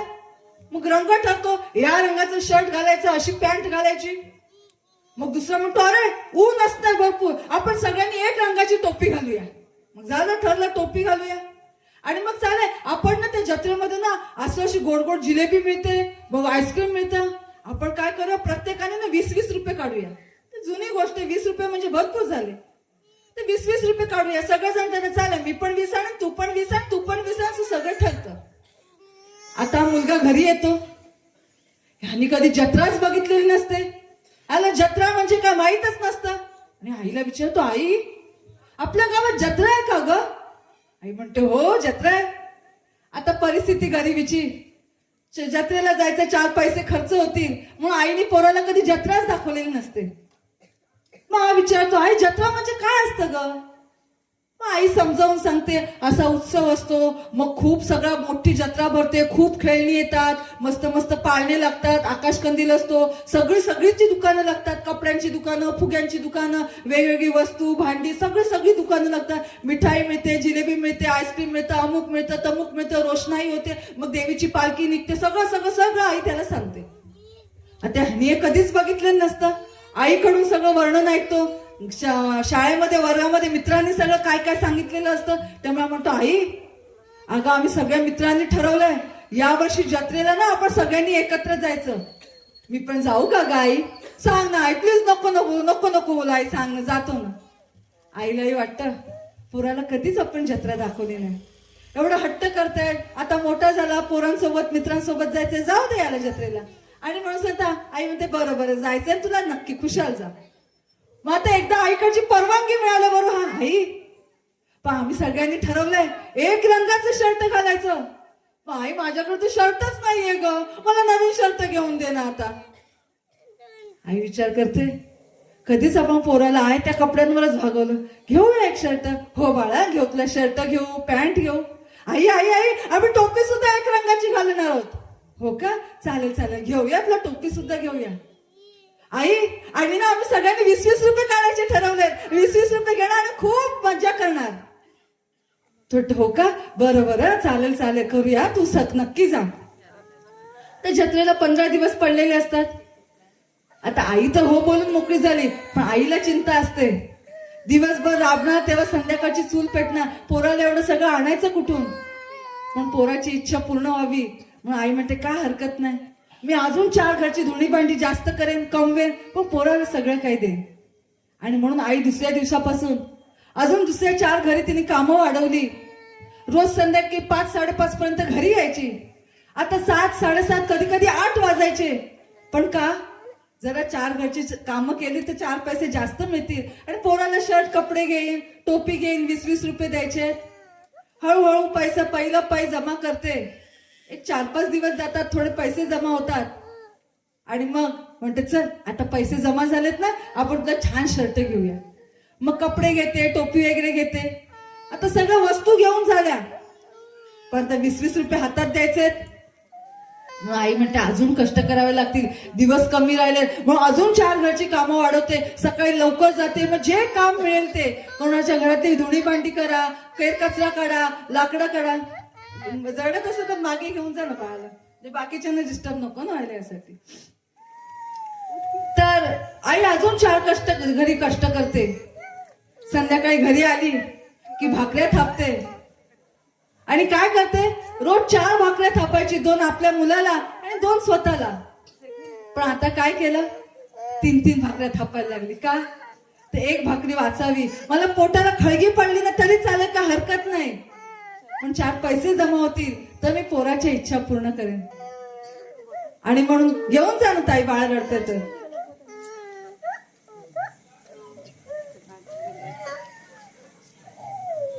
जाऊ, तुम्ही सगळ्यांनी इकडे लक्ष द्या. पण तर आई 4 घरची धुणी भांडी जास्त करते आणि कसे बसे पहिलं पै जोडते आणि 20 रुपये एकदाचे जमा करते. असं करता करता जत्रेचा दिवसही उगवला. शाळेला सुट्टी, गावातच जत्रा, मोठा उत्सव. आणि सगळ्या मुलांनी ठरवलेलं असतं की आपण सकाळी बरोबर अमुक 1 वाजता आपण या ठिकाणी त्या पाराजवळ जमायचं आणि मग तिथून आपण दिवसभर जत्रेमध्ये मजा करायची. हा मुलगा सकाळी लवकर उठतो, छान शर्ट, नवीन आणलेलं शर्ट पॅन्ट घालतो, टोपी घालतो, एकदम तयारीत होतो, अगदी केसांचा भांग बिंग पाडतो, छान तयार होतो. आरशात बघतो, काही नवीन कपडे कधी त्याला मिळालेलेच नसतात हो, आणि एकदम छान स्वतःला बघतो, तयार होतो आणि आई सांगतो, आई चल येतो का? आई त्याला थांबवते, बाळा थांब. अरे आई, कारण पहिल्यांदा पोराला एकट्याला पाठवते, कधी आईशिवाय गेलेलं नाही, मित्रांसोबत पहिल्यांदा चाललाय. म्हणून आई सांगते, बाळा ऐका, मस्ती करू नका, आकाश पाळणे खूप मोठे असतात, भीती वाटली तर जाऊ दे, तू काय बसू नको त्याच्यामध्ये, कशाला, आपल्या जीवापेक्षा काय मोठं आलं काय, ऐका. आणि अजिबात दंगा मस्ती करू नका, पैसे दिलेत ना नीट सांभाळून ठेव. कमी पडले तर एकमेकांना मदत करा, पण एकमेकांमध्ये वाद घालत बसू नका. आणि बरं, तिथे भरपूर काय काय असतं. अजिबात काळजी करू नको, पैसे संपले तर आई काय म्हणेल तुझ्यासाठी दिले, काय हवं नको ती मौज मजा कर, पाळण्यात बस, आईस्क्रीम खा, जिलेबी खा, का हवं नको ते घे, तिथे छान छान खेळणी मिळतात. तुला बॅट बॉल हवी होती ना, अरे जा जत्रेत छान सुंदर मिळतात, तुला घे हं तिथून. आणि सगळं सांगते. हा मूल म्हणतो आई बस ग, किती झालं, मी काय आता लहान राहिलो का, जाऊ दे माझे मित्र माझी वाट बघत असतील. तरी आईचा काय जीव त्याच्यापासून लांब. अरे थांब जरा, थांब सावकार, अरे थांब थांब थांब, चाललायस ना उपाशी पोटी जाऊ नको, पटकन काहीतरी खाऊन जा. अगं आई नको ना, आम्ही सगळेजण जत्रेमध्ये खाणार आहोत, ठरवलं आम्ही काय खायचं, काय मजा करायची. बरं हो हो थांब, पण उपाशी पोटी असं जाऊ नये. आणि मटकून म्हणून ती काय करते, पटकन पातेल्यामध्ये दूध तापत ठेवते आणि बाळा सांगते बाळा थांब, तेवढं दूध पी आणि मग जा. आणि पोराला 4 गोष्टी सांगते, असं कर तसं कर तमुक कर. आणि बाळा बघ जास्त उशीर करू नको, सूर्य मावळाच्या आधी पटकन घरी ये, माझा जीव तू नसलास ना की टांगणीला लागतो रे, तुला बघितलं ना तर माझं समाधान होत नाही रे, बाळा लवकर ये. आणि असं सगळं सांगते. आणि आता मूल निघणार तेवढ्यात ती जाते आणि जे गरम करायला ठेवलेलं पातेल्यातलं दूध असतं ते पटकन पेल्यामध्ये ओतते, त्याच्यावर फुंकर घालते आणि ते बाळाला दूध आणून देते. बशीत घालते, उशीर होऊ नये फुंकर घालते, गार करते आणि बाळाला ते पिऊ देते. आणि बाळा ते दूध पितो. आणि जसं मित्रांचं ठरलं असतं तसं मूल निघतं आणि जत्रेला जातो. आता जत्रेला गेल्या यांची दिवसभर मौज मजा, मग पाळण्यात बसा, गोड गुड काही खा, वस्तू घ्या, अमुक करा तमुक करा, फुल धमाल करतात. आता संध्याकाळची वेळ झाली, सूर्य अस्ताला जाऊ लागला. आई दिवसभर वाट बघतच असते. आणि आता तर मुलगा येण्याची वेळ झाली, अगदी रस्त्याला नजर लावून बसलेली असते. कधी माझं पोरगं येईल, पहिल्यांदा जत्रेला गेलं, काय खुश होता आणि काय देखणं दिसत होतं. आलं ना पहिली नजरच काढीन, कधी पोराला नवीन कपडे घेतले नव्हते, आज काय सुंदर दिसत होतं. स्वतःचीच आपली बडबड चालू आहे, कधी येईल कधी येईल. असं करता करता तुला मुलगा दिसला येताना, धावत पुढे गेली आणि जवळ गेली आणि पहिले डोक्यावरनं हात फिरवला, त्याला आपल्या पोटाशी लावलं, चुंबन घेतलं. अरे आलास, बरोबर सांग मला जत्रेत काय काय बघितलं, पालखी बघितलीस का, बरं दर्शन झालं का तुम्हाला, पाळण्यात बसला होतास, मग बॅट बॉल घेतलीस का, अमुक तमुक एवढ्या प्रश्नांचा भडीमार झाला की बाळ म्हणतं हो हो आई थांब, तुला सगळं सांगतो, आधी घरात तर चल. हो चल चल चल, पटकन पाय धू, गरम गरम भाकऱ्या टाकल्यात, पटकन भाकरी पोळी चपाती भाजी खाऊन घे आणि चल मस्त बघूया आपण, गोष्टी करूया. त्याच्या हातात पिशवी असते, तेवढ्या पिशवीवर लक्ष जात. आई म्हणते बघू बघू पिशवीत काय आणलास, बॅट बॉल घेतलीस का, आणि तो चप्पल पण पाहिजे होते नवीन, घेतलंस का, बघू बघू दे ती मला पिशवी. आई थांब थांब, सगळं मी दाखवतो, आधी घरी तर चल. आणि मग घरी येतात. आई सांगते बाळाला अरे दाखव दाखव काय आणलंस, पटकन दाखव मला, बॅट घेतलीस का. आईला इतका आनंद झालेला असतो, इतक्या वर्षात मी कधी जत्राच दाखवली नसते पोराला. आज पोरगं मोठं झालं, मित्रांसोबत गेलं आणि काय सुंदर देखणं दिसतं, नवीन कोरे कपडे घातले, छान टोपी घातली, अगदी किती मोठा मुलगा दिसतो. आई प्रचंड खुश असते.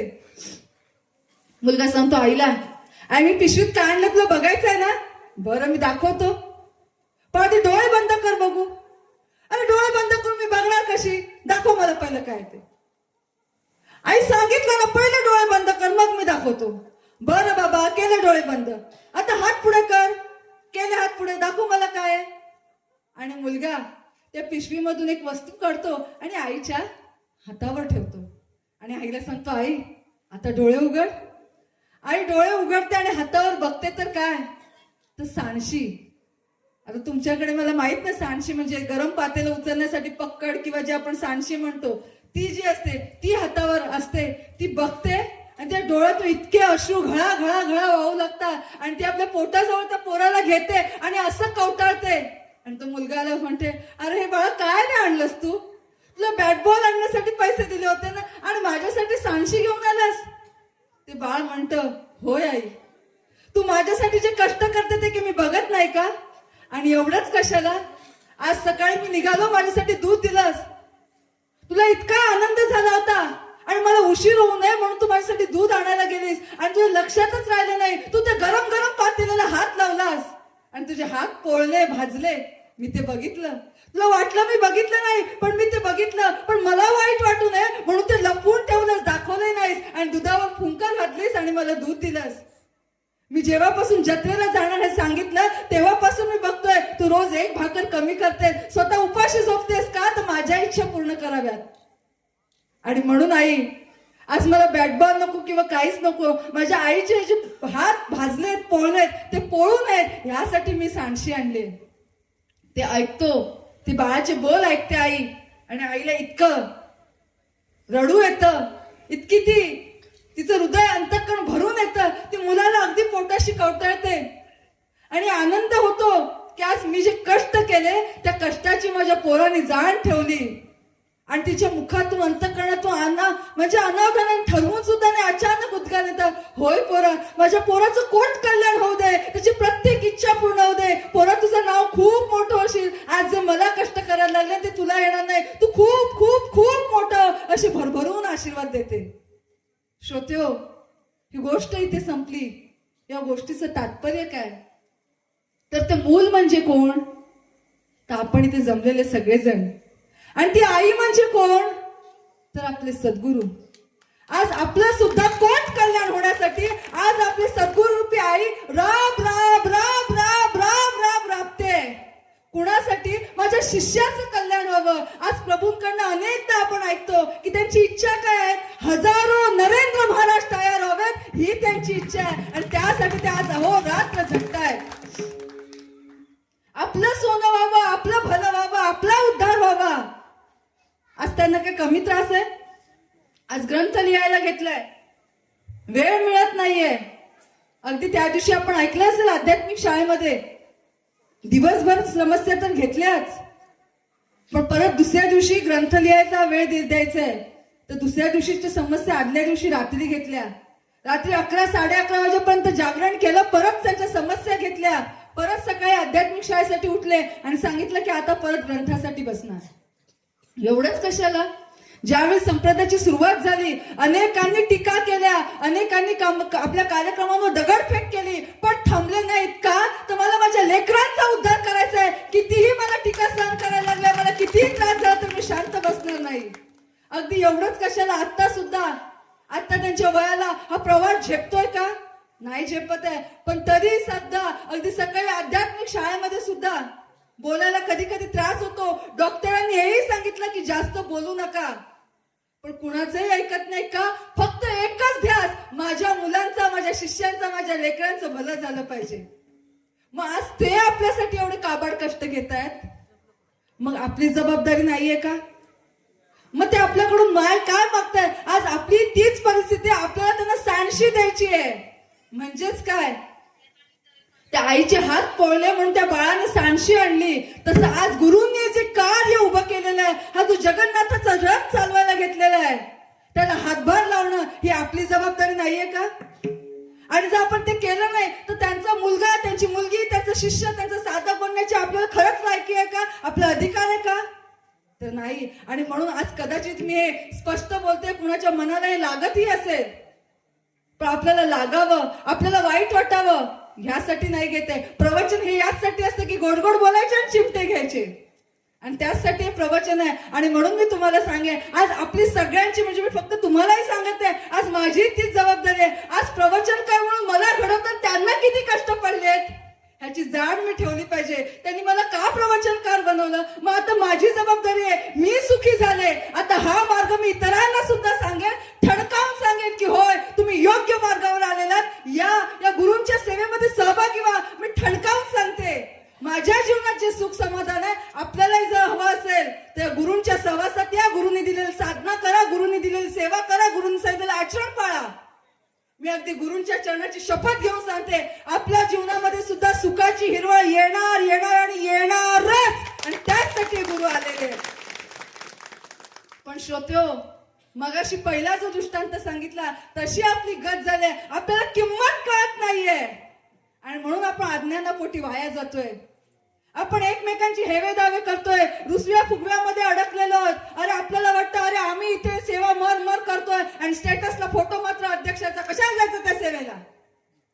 एक उदाहरण दिलं, असं काय होत नाही, पण हे अशा गोष्टीमध्ये अडकलं. पण आपण मनाशी विचार केला पाहिजे, उद्या जर माझ्या जीवनामध्ये जर अडचण आली, माझ्या जीवनात जर प्रसंग आला, काही समस्या आली, तर ना तो तालुका अध्यक्ष, ना तो सेवा केंद्र अध्यक्ष, ना ती कोणती कमिटी, ना कोण प्रवचन, कोणीही धावून येणार नाही. ना माझे नातेवाईक धावून येणार नाही, ना माझ्याकडे कितीही पैसा असू दे कोणी धावून येणार नाही. त्यावेळी जर फक्त हाकेला धावून कोण येईल तर ते माझे सद्गुरू येतील. आणि म्हणून सद्गुरूंच्या सेवेसाठी उतरा श्रोते.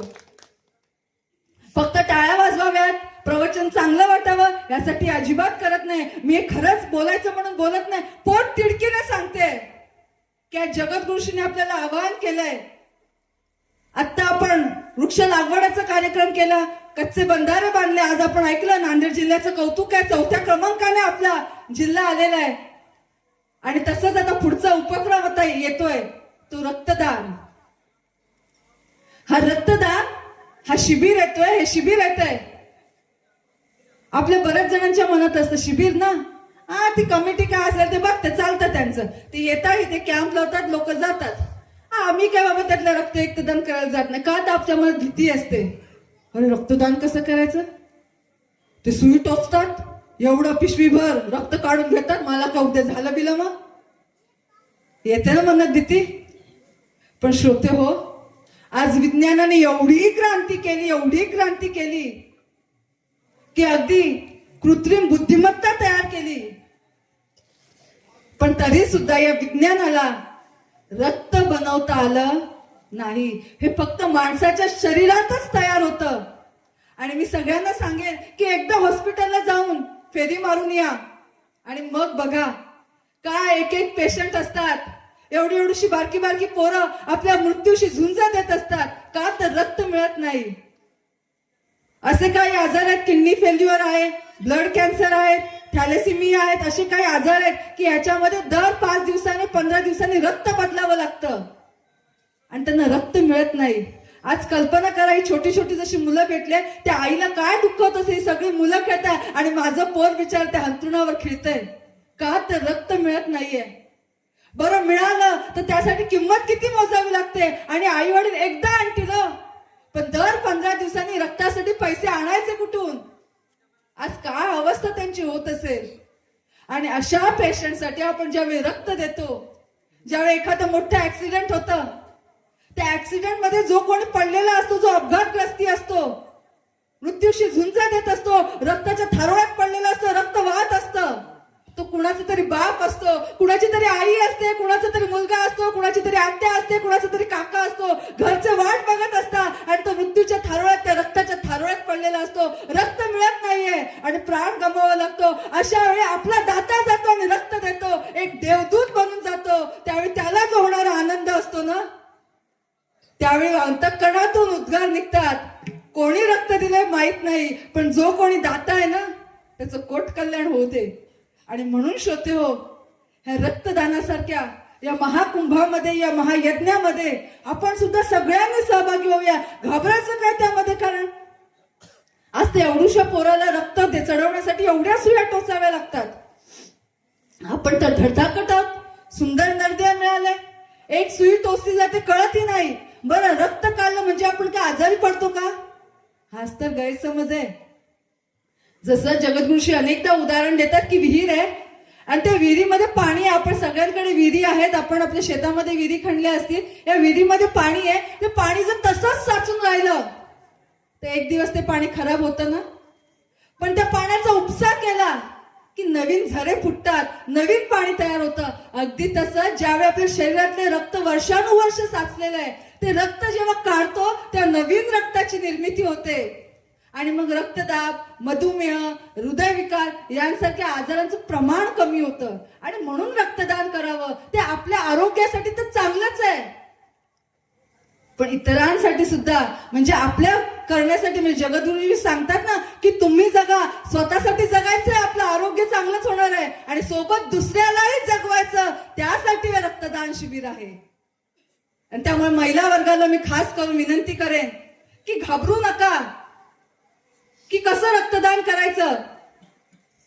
आज मी सुद्धा, आमच्या घरातले सगळेजण, आम्ही सगळेजण दरवर्षी रक्तदान करतो. मग रक्तदान करत असताना महिलांमध्ये एक मोठा प्रॉब्लेम येतो, तो म्हणजे काय, ते हिमोग्लोबिन. हे हिमोग्लोबिन जर कमी असेल तर रक्तदान होत नाही. वजन कमी भरलं तर डॉक्टर रक्तदान म्हणजे रक्त घेत नाही. मग हिमोग्लोबिन वाढवायचं कसं? हिमोग्लोबिन कमी असलं तर आपल्या आरोग्यासाठी सुद्धा ते हानिकारक असतं. आपल्याला सतत थकवा येतो, काम करायला एनर्जी वाटत नाही, बऱ्याच जणांच्या चेहऱ्याला वगैरे सूज येते, ते हिमोग्लोबिन कमी असेल तर. मी काय अगदी डॉक्टर नाहीये, पण हे सर्वसाधारण सांगण्याचं एकच कारण की मला सूज येते म्हणजे हिमोग्लोबिन कमी आहे. आपण त्याच्यावर उपचार केले पाहिजेत, पण एक सर्वसाधारण ही लक्षणं सांगते की हिमोग्लोबिन कसं कमी असेल तर शरीराला सूज येते, चेहऱ्याला सूज येते, थकवा वाटतो, दम लागतो चालताना, 4 पावलं चालली ना तर दमायला होतं. आणि त्यामुळे हिमोग्लोबिन योग्य असावा लागतो. तर हिमोग्लोबिन योग्य असण्यासाठी आपण काय करावं?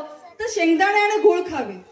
हे असंच सांगत ना, आमच्या घरी सुद्धा जानेवारीमध्ये रक्तदान असेल ना तर नोव्हेंबरच्या एंडिंग पासूनच सुरू होतं. आता सुद्धा घरामध्ये शेंगदाणे गुळाचा डबा बनवून ठेवलेला आहे. जाता येता घ्यायचा, वाटीत खायचा, काम करायची. का? तर आज प्रत्येकाला ध्यास लागला की गुरूंनी हे जे कार्य आरंभलंय ना त्यामध्ये माझ्या सुद्धा रक्ताचा थेंब दान झालाच पाहिजे, हा प्रत्येकाने संकल्प करावा. मग कुठलीही संकट कोणत्याही अडचणीमध्ये येणार नाहीत. आणि करून तर बघा काय आनंद होतो तो. आणि जो गुरूंसाठी करतो त्याला घाबरायची गरज नाही, त्याच्या पाठी गुरु सदैव पाठीशी असतात. हा अनेकदा आपण अनुभव घेतलेला आहे. आणि म्हणून सगळ्यांना सांगेन की महारक्तदान शिबिर असेल, फक्त रक्तदानच नव्हे, अनेक अजून वेगवेगळ्या ज्या सेवा येत आहेत या सेवेमध्ये सहभागी व्हा. कारण आपण जाताना आपल्यासोबत काहीच येत नाही. फक्त आपण केलेलं जे कर्म आहे ते सोबत येतं. जे चांगलं आहे त्याचा काय प्रश्न नाही, पण जे वाईट आहे त्याचं काय करायचं? मग अशा वेळी जर का उपयोगी येत असतील ना तर त्या सेवा येतात. आपणच म्हणतो ना की सद्गुरू अगदी मृत्यूनंतर सुद्धा पाठीशी असतात. ते ह्याचसाठी, कारण ज्यावेळी आपला मृत्यू होतो आणि आत्मा वर जातो त्यावेळी आपल्या बोलीभाषेत समजावं असं उदाहरण दे की देवाच्या न्यायालयामध्ये त्या आत्म्याला सुद्धा उभं केलं जातं, त्या परमात्म्याच्या न्यायालयामध्ये. आणि न्यायालय म्हटलं की वकील आला, तिथे वकील शोधावा लागतो प्रत्येक आत्म्याला. पण तुम्ही आम्ही सगळेजण भाग्यवान आहोत, कारण ज्यांनी अनुग्रह घेतलेला आहे की आपण गुरूंची सहवासात आलाय, आपल्याला गुरूंनी शब्दच दिलेला आहे, जा मी तुझा स्वीकार केला. आणि तो स्वीकार त्यांनी असाच केला नाही, मृत्यू नंतर सुद्धा ते वकिली करण्यासाठी आपल्या सोबत येतात. आणि आता वकील म्हटलं की आपली बाजू मांडावी लागणार, मग ते बाजूही मांडतात की अरे जेव्हा आपण न्यायालयात उभे राहतो आपली सगळी गुणदोष वाचले जातात. अरे यांनी मानवी देहामध्ये खाली असताना काय केलं? त्याची जमीन हडप केली, याला या जन्मात अमुक एक शिक्षा मिळणार. मग सगळी यादी वाचली जाते की यांनी काय केलं? शेजारच्याला शिव्या दिल्या, यांनी याचे पैसे खाल्ले, यांनी याला भरपूर त्रास दिला, यांनी याच्या सुनेला त्रास दिला, छळो की नळो पळो केलं. चुका वाचल्या जातात, पण गुरु मध्ये मध्ये तोंड घालतात. अरे हो देवा, झाली अज्ञानामुळेची चूक, पण जाऊ दे ना, यांनी समाजासाठी रक्तदान केलं, जाऊ दे याची चूक वाचव रे. दुसरी चूक काढली, अरे हो देवा केली, झाली बिचाऱ्याकडनं अज्ञानाची चूक, पण तरी का असत नाही. पण हा पालखीला तिथे आला, त्यांनी तिथे गवत साफ केलं, त्यांनी माधुकरी अभियान मागितलं, त्यांनी अमुक केलं तमुक केलं, एक एक सेवा वाचतात. अरे देवा यांनी वृक्ष लागवड केली ना, अरे आणि कच्चे बंधारे बांधले ना, समाजासाठी जगला, देवा जाऊ द्यायची चुका माफ कर.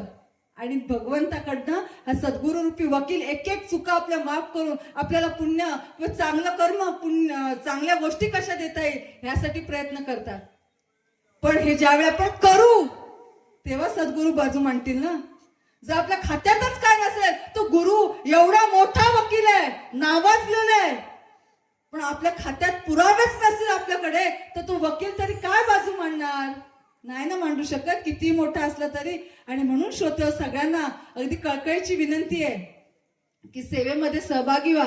बरं, इथे आल्यानंतर हे शिकवलं जातं का? जसं मगाशी म्हटलं तसं तंबाखू कसा मळायचा, शेजारच्याला शिव्या कशा द्यायच्या, जमीन कशी हडप करायची, कोणाचे पैसे कसे ढापायचे, सुनेला कसं छळायचं, सासूला कसा त्रास द्यायचा, काहीच नाही. इथे चांगलंच तर शिकवलं जातं ना.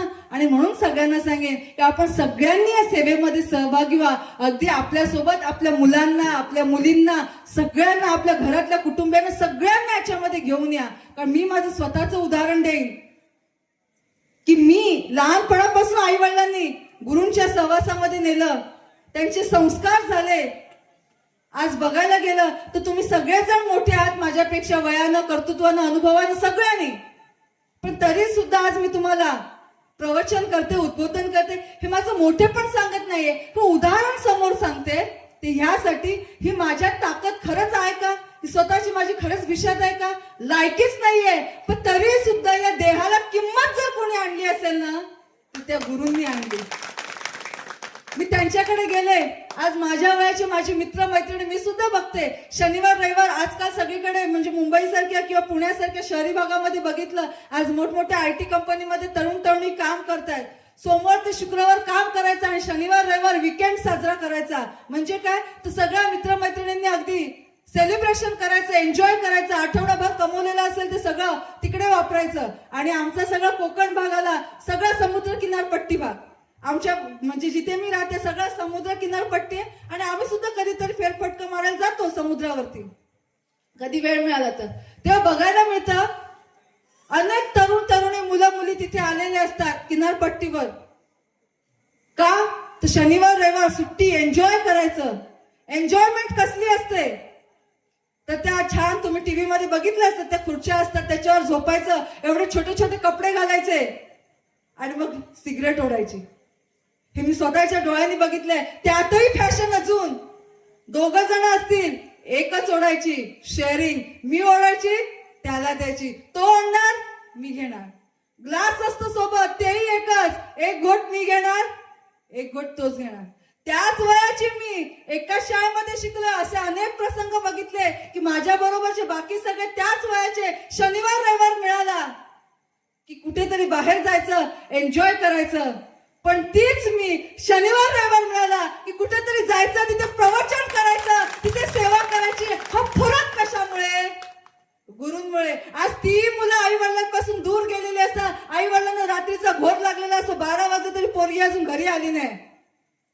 आज माझ्या आई वडिलांना शांत झोप लागलेली असते. का गेली आहे कुठे, गुरूंच्या सेवेसाठी. आणण्याची जबाबदारी कोणाची, गुरूंची. हा फरक कशामुळे, तो संगतीचा.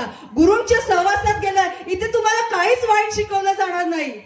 आणि त्यामुळे मी अगदी सांगेन, ठामपणे सांगेन की आपल्या मुला मुलींना सुद्धा या संत संगतीला घेऊन या, या अध्यात्मामध्ये प्रवचन कीर्तनांना घेऊन या. कारण येणारा काळ फार बदलतोय, जग विनाशाकडे चाललंय. आज शहरी भागामध्ये जर बघितलं तर मुली एवढे एवढेसे कपडे घालतायत.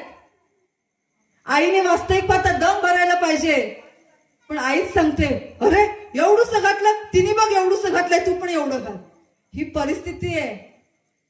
आज आपलं बालपण सगळ्यांनी आठवा. म्हणजे मला तर माझ्या बालपणामध्ये आठवतंय, तुम्ही सगळे त्यापेक्षा मोठे. आपलंही बालपण तसंच असावं. आपल्याला आई भरवायची, छोटे छोटे घास करून आई भरवायची, गाणं गायची, अंगाई गीतं गायची आणि भरवायची, झोपवायची. आज मुलं आजही जेवण जेवताना रडतात. मग आज आई काय करते, युट्यूब लावून देते, बघ आणि खा. आणि ते पोरगा युट्यूबला बघतो आणि खातो. ते युट्यूबच्या नादामध्ये त्याचं बुद्धी, त्याचं मेंदू, मन सगळं युट्यूब मध्ये, त्या व्हिडिओ मध्ये अडकलेलं असतं. आपण गोड खातोय, तिखट खातोय, आंबट खातोय, मुलाला कळतच नाही. माझं पोट भरलं, आता मला पाणी पिलं पाहिजे, नाही पण त्याचं डोकं, मन, बुद्धी सगळं त्या व्हिडिओ मध्ये. त्यामुळे बघतो ना एवढ्या एवढ्या पोरांच्या ह्या घेऱ्या वाढलेल्या आहेत. आज एवढ्या एवढ्या मुलांना हार्ट अटॅक येत आहेत. त्याचं कारण कोण आहे, तर आज आई कशामध्ये अडकली आहे. मला कोणाचाही तुलना किंवा राग द्वेष करायचं नाही, पण एक आई बदलली ना तर समाज बदलायला वेळ लागत नाही. आज आई कशात अडकले, मला लाईक किती आलेत, मला कमेंट्स का आल्यात हे बघण्यामध्ये आई अडकले. स्टेटस बघायचा, सेल्फी काढायची, अपलोड करायची, ह्याच्यामध्ये आई अडकले. आज अनेक उदाहरणं घेतली. छत्रपती शिवाजी महाराज आज छत्रपती झाले, पराक्रम गाजवले, पण ते छत्रपती होण्यामागे जर खरा कुणाचा वाटा असेल तर तो जिजाऊंचा आहे. जिजाऊंनी शिवबांना घडवलं म्हणून शिवबा छत्रपती होऊ शकले. आज कुणाचं उदाहरण घ्या. आणि म्हणून इथे सगळा पालक वर्ग आहे, या सगळ्यांना मी आवाहन करेन की अशा या गुरूंच्या सहवासामध्ये आपण तर आलंच पाहिजे. आपल्या मुलांना सुद्धा घेऊन या. मग बऱ्याच जणांना प्रश्न पडतो, मग मुलींनी शिकू नये का, तर जरूर शिकावं. प्रभू तर सांगतात की उच्च विभूषित व्हा, बक्कळ पैसा कमवा, गडगंज श्रीमंत व्हा, उच्च कोटीचं शिक्षण घ्या. पण हे शिक्षण घेत असताना आज आपले कोणतरी आदर्श ती आलिया भट्ट आहे, कुणाचा तरी आदर्श तो आमिर खान आहे, कुणाचा तरी आदर्श तो सलमान खान आहे. ते थांबलं पाहिजे. तुम्ही गडगंज श्रीमंत व्हा, बक्कळ पैसा कमवा, उच्च शिक्षित व्हा, मनोरंजन म्हणून पिक्चर बघा, सगळं काही करा, पण आपला आदर्श मात्र, आपली ज्ञानेश्वर माऊलीच असली पाहिजे, आपला आदर्श जगद्गुरु रामानंदाचार्य नरेंद्राचार्य असले पाहिजे, तर समाज बदलायला वेळ लागणार नाही. आणि म्हणून सगळ्यांना सांगेन की मुलांना जर इथे वळवायचं असेल तर आधी आई वडिलांनी आलं पाहिजे, कारण मुलांना शिकवण्याची गरज लागत नाही, आई वडिलांचं अनुकरण मुलं करत असतात. आणि म्हणून तुम्ही जर कधी सेवेमध्ये आला नाही तर पुढे तुमची मुलं येतील का? तर कदापि येणार नाही. आणि म्हणून सगळ्यांनी या सेवेमध्ये उतरा, या भक्तीमध्ये उतरा, साधनेमध्ये उतरा. गुरूंनी सांगितलेला आचार धर्म आहे तो ऐका. तो जर ऐकला तर आपल्या मुलांना वेगळं सांगायची गरज नाही, पुढची पिढी नक्कीच चांगली होईल. तर आज इथे एवढं मला तितकंसं प्रमाण वाटत नाही असावं, पण शहरी भागामध्ये बघितलं म्हणजे मी स्वतः माझ्या डोळ्यांनी बघितलेला एक अनुभव असं सांगेन. मी आपली ह्याची परभणीची म्हणजे आपल्या सिमूर गावांची दत्त जयंतीची वारी होती आणि त्या वारीसाठी येत होते. वारीचं रिझर्वेशन केलं होतं, पण अचानक प्रभूंचा मेसेज आला की वारीच्या आदल्या दिवशी प्रवचनकारांची मीटिंग आयोजित केलेली. त्यामुळे माझं जे तिकीट रिझर्वेशन होतं कन्फर्म तिकीट होतं, पण ते वारीच्या आदल्या दिवशी म्हणजे वारीला फक्त मी जाणार असं, पण आदल्या दिवशी मीटिंग लागली त्यामुळे मला अजून एक आधी दिवस निघावं लागलं. आणि त्यावेळी मला रिझर्वेशन मिळालं नाही. बाकी सगळे मागून आले वारीला, मी फक्त वारीसाठी एकटी निघाले आणि देवगिरी एक्सप्रेसनीच आले. आठवते मला चांगलं, लेडीज डब्यामध्ये. स्वतःच्या डोळ्यांनी अनुभव घेतला. लेडीज डब्यामध्ये चढले, इतकी तुडुंब गर्दी होती, पाय ठेवायला जागा नव्हती. कशी बशी प्रभूंच्या कृपेमुळे मला सीट मिळाली, मी बसले. सगळ्या बायका कचकचून भरल्या होत्या. म्हणजे घोर कलियुग का हे जर बघायचं असेल तर त्या लेडीज डब्यात बघावं. एवढ्या बायका भानगडी करतात, झिंजा उपटतात, बाप रे, बघता म्हणजे भयंकर परिस्थिती असते. आणि तेव्हा मी बघितलं म्हणजे मी ह्या सीटवर, समोरच्या सीटवर काही महिला बसल्या होत्या आणि गर्दी नव्हती. काही महिला मिळेल जागा तिथे खाली विल्या, आडव्या तिडव्या सगळ्या जण बसल्या. माझ्या पायांच्या जवळ एक बाई बसली होती आणि तिच्या जवळ एक लहान तिची मुलगी होती, अगदी छोटी मुलगी, ह्यांच्यापेक्षाही लहान मुलगी असेल. लहान मुलगी होती, तिने मांडीवर तिला झोपवलं, म्हणजे मांडीवर घेतलेलं होतं, ती झोपलेली होती. बराच वेळ झाला तर मांडीवर घेऊन एकतर गर्दी, पाय तिचे आखडले ना, तर तिने त्या पोरीला काय केलं, थोडीशी इकडे तिकडे बॅगा बिगा सरकून हलवा करून थोडीशी जागा केली आणि जरा मुलीला खाली झोपवली म्हणजे जमिनीवरती, आणि थोडेसे स्वतः पाय सोडले, लांब केले. आणि बरं पंख्याची हवाही लागत नाही, गर्दी भयंकर गरम होतं, मग थोडासा तिचा असं लहानचा फ्रॉक वर केला कारण जेणेकरून तिला हवा लागावी यासाठी. आता त्या मुलीला जिथे झोपवली त्यामुळे त्रास कोणाला होता, समोर जी बसलेली सीटवर महिला होती त्या महिलेला पाय ठेवायला त्रास होत होता. त्या दोघींची अशी काय जुंपली, बाप रे बाप, एवढं म्हणजे दोघींनी सगळ्यांचं अख्खं खानदान काढलं, म्हणजे अगदी व्याकरण काढलं सगळ्या शिव्यांचं. आणि इतका कर केला, एवढ्यावरच थांबलं नाही. ती पोरगी झोपलेली आहे, तिचा फ्रॉक वर केलेला आहे, पोट उघडं आहे हवा लागावी यासाठी. त्या सीटवर बसलेल्या महिलेने काय केलं, हिला इतका राग आला, ही समोरची बसलेली बाई ऐकत नाही, पोरीला उचलत नाही, हिने काय करावं, चप्पल घातलेला दोन्ही पाय त्या पोरीच्या पोटावर ठेवले. म्हणजे मला इतकं लागलं ते, बाप रे, इतका समाज खाली घसरावा. म्हणजे आज आपण म्हणतो एका महिलेचं दुःख एका महिलेला समजतं आणि इथे ही परिस्थिती. आणि मग भयंकर ते वाजलं गेलं. पण ते पुढचा विषय जाऊ दे, पण मला सांगायचं काय, समाज इतक्या खालच्या थराला आज गेलेला आहे आणि अशा या समाज खाली गेलेला असताना सुद्धा हा रामानंद संप्रदाय मात्र आपल्याला समाजाला उद्बोधन करतोय, तुम्ही जगा आणि दुसऱ्यांना जगवा. म्हणून जगद्गुरुश्री सांगतात, जे का रंजले गांजले त्यांची म्हणे जो आपुले, किंवा जगी जास कोणी नाही त्यास रामानंद संप्रदाय आहे. आणि अशा रामानंद संप्रदायाचे तुम्ही आम्ही सगळेजण भक्त शिष्य, किती मोठी गर्वाची गोष्ट आहे ही.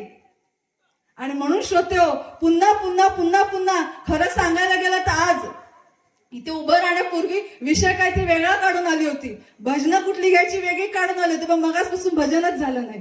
का ते इथे ज्यावेळी त्या दादांच्या घरी बसले त्यावेळी यांनी सांगितलं नाही सेवेवर बोला, अमुक बोला. आणि मग म्हटलं आता प्रभूंना प्रार्थना केल्या, त्यांना काय सांगावं, मी विषय घेऊन आले काहीतरी वेगळं आहे, ते सांगायचं वेगळं, आणि त्यामुळे तो विषय राहिला बाजूला आणि होते काहीतरी वेगळं. ही कोणाची हे, म्हणजे जसं एक उदाहरण देते की आपण एखादी पंगत बसते प्रसादासाठी, सत्यनारायण पूजा आहे किंवा अमुक एक उत्सव आहे, जेवायला पंक्ती बसतात, त्या जो वाढपी येतो ना, तो वाढपी काळा आहे की गोरा आहे ह्याच्यावरून ते जेवणाची चव कळते का. अरे वाढणारा शी काळा काळा ढूस नुसता, जेवण बरोबर नसेल, चांगलं नसेल, नको नको नको ना, उपडे सपडे जा. आणि वाढणारा तो गोरा पान आला, हा दिसतं बघा गोरा पान आहे, मस्त सेवण शिरावड जरासा गोडधोड मस्त लागेल ना, गोरा पान आहे. असं कधी असतं का, वाढपा काळा असू दे गोरा असू दे, तो त्या नारायणाचा प्रसाद आहे. तो प्रसादच असणार, त्याची चव ही त्या भगवंताच्या प्रसादाचीच असणार, त्या काळ्या गोळ्या वाढप्यावर अवलंबून नसते. अगदी तसंच आज इथे आपल्याला उद्बोधन होते. इथे प्रवचनकार कोण आहे? तो मग काळा आहे की गोरा आहे, कुठून आलाय, तो कसं का, ह्याला महत्व नाहीये. तो प्रवचनकार नावाला उभा असतो, त्याच्या मुखात वदवणारी ती बोलणारी शक्ती कोण असेल तर ती गुरुशक्ती असते. आणि म्हणून आज जे काही सांगते ते मी बोलले म्हणून मनाला लावून घेऊ नका, वाईट वाटून घेऊ नका. आज जे काही उद्बोधन होतंय ते कुणासाठी होतंय? माझ्यासाठी होतंय. गुरु माझ्यासाठी सांगतायत असं समजून आजचं प्रवचन ऐका. इथे एक छोटासा गजर घेऊया, करूया गजर गजर गुरु नामाचा, आणि मग पुढचा भाग ऐकूया. करूया गजर गजर गुरुनामाचा, करूया गजर गजर गुरुनामाचा, करूया गजर गजर गुरुनामाचा, करूया गजर गजर गुरुनामाचा, करूया गजर गजर गुरुनामाचा, करूया गजर गजर गुरुनामाचा, करूया गजर गजर गुरुनामाचा, करूया गजर गजर गुरुनामाचा. सद्गुरुनामाचा नामाचा नामाचा गजर, सद्गुरुनामाचा नामाचा नामाचा गजर, सद्गुरुनामाचा नामाचा नामाचा गजर,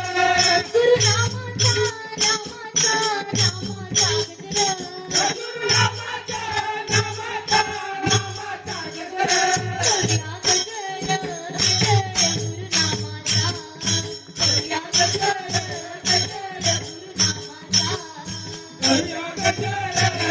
गजर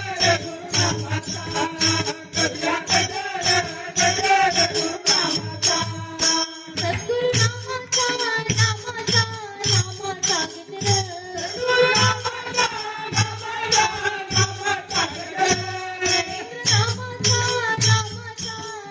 नामाचा गजर, सद्गुरुनामाचा नामाचा नामाचा गजर. करूया गजर गजर गुरुनामाचा, करूया गजर गजर गुरुनामाचा, करूया गजर गजर गुरुनामाचा, करूया गजर गजर गुरुनामाचा. सद्गुरुनामाचा नामाचा नामाचा गजर, सद्गुरुनामाचा नामाचा नामाचा गजर. माऊलींचा माऊलींचा माऊलींचा गजर, माझ्या माऊलीचा माऊलीचा माऊलीचा गजर. करूया गजर गजर गुरुनामाचा, करूया गजर गजर गुरुनामाचा, करूया गजर गजर गुरुनामाचा, करूया गजर गजर गुरुनामाचा, करूया गजर गजर गुरुनामाचा, करूया गजर गजर गुरुनामाचा, करूया गजर गजर गुरुनामाचा, करूया गजर गजर गुरुनामाचा. करूया गजर गजर गुरु नामाचा, सद्गुरु नामाचा नामाचा. आता गजर करायचा म्हणजे काय हो? परत मूळ विषयावरच आलो आपण, त्याच विषयाकडे. म्हणजे काय? एक सर्वसाधारणपणे याचा जर अर्थ वाचला, करूया गजर गजर म्हणजे काय? तर हातामध्ये टाळा मृदुंग घ्या आणि त्यांच्या नामाचा गजर करा असं आहे का? आपलं काम धंदा सोडायचं, अरे जा जा गायींचं दूध काढ, नाही नाही नाही नाही मला गजर करायचंय. अरे जा बाबा शेतात जा जा भाजी खुडून आण, नाही नाही नाही नाही मला गजर करायचंय. असं आहे का? तर नाही. आपला प्रपंच तर आपल्याला करायचाच आहे, आणि तो करता करता त्यांचे विचार जगायचे. जगद्गुरुश्री अनेकदा सांगतात, अध्यात्म जगायचं म्हणजे खऱ्या अर्थाने अध्यात्म. अध्यात्म कधी सांगायचं नसतं. अगदी तसंच आपण इथे सगळेजण आलेले आहात. आपले सगळ्यांचे चेहरे मला दिसत आहेत. कोणाच्या चेहऱ्यावर काय भाव आहे, कोणाला झोप आली आहे, काही जण म्हणतात हाय हाय हाय हाय हाय किती वाजतायत काय माहिती, थंडी वाढायला लागली आहे. हसताय म्हणजे आपल्याला पटतंय. तर मी अगदी खूप अजून तुमचं अगदी 1.5-2 तास घेणार नाहीये, अजून समाप्तीकडे चाललोय आपण. पण एकसारखं मला हेच सांगायचं आहे की खरंच श्रोते हो, की आपल्याला खरंच हे आज कळत नाहीये की आपल्याला सद्गुरू मिळालेत, आपल्यासारखे चालतात, आपल्यासारखे बोलतात, आपल्यासारखे त्यांचा प्रपंच आहे, त्यांना संसार आहे, त्यांची बायको आहेत, मुलं आहेत, नातवंड आहेत, सगळं काही आपल्यासारखं आहे. त्यामुळे आपल्याला ते माणूसच वाटतात आणि इथेच आपली फसगत होते. स्वामी ना माहिती आहेत ना, कधी पण गेलं माझ्यावर बोलतात, हसतात, माझ्या डोक्यावर हात ठेवतात. चांगली गोष्ट आहे, आनंदाची गोष्ट आहे, ते हसतात, बघतात. पण खरी कृपा कधी? तर ज्यावेळी त्यांनी दिलेल्या जे सेवा आहेत, या सेवेमध्ये आपण उतरू. आज आपण बघितलं, आध्यात्मिक शाळा जर ऐकली असेल, आज संभाजीनगरचं इतकं भरभरून कोड कौतुक केलं गुरूंनी. का बरं केलं? तर गुरूंचे विचार त्यांना खऱ्या अर्थाने कळले आणि त्यांनी ते आपल्या अंमलात आणले, म्हणूनच गुरूंना आनंद झाला. हे बाकीच्यांनी नाही का केलं? अनेक जिल्ह्यांनी केलं, पण थोडंफार केलं पाहिजे म्हणून जेवढं होईल तेवढं केलं आणि थांबले. पण संभाजीनगरवाले, त्यामध्ये आपलाही नंबर लागतो, आपण स्वतःला काही कमी समजू नये. 4थ्या नंबरला आलो, एवढा आपला जिल्हा आहे, मग आपण का कमी पडतोय? मी सुद्धा सहभागी झालं पाहिजे. आणि म्हणून सगळ्यांना पुन्हा पुन्हा पुन्हा पुन्हा तेच सांगते की ज्या कुठल्या आपल्याला सेवा येतील, जी कोणती सेवा येते, जसं मी आता सांगितलं की वाढपी जो आहे तो काळा आहे की गोरा आहे याच्यावरून प्रसादाची चव ठरत नसते. अगदी तसं जी काही सेवा येते ती कुठल्या कमिटीच्या माध्यमातून येते, कुठल्या अध्यक्षांनी सांगितलं हे महत्वाचं नाही. ती सेवा माझ्या गुरूंकडून आली आहे आणि ती माझ्यासाठी आली आहे. मग तसंच हे रक्तदान शिबिर आहे.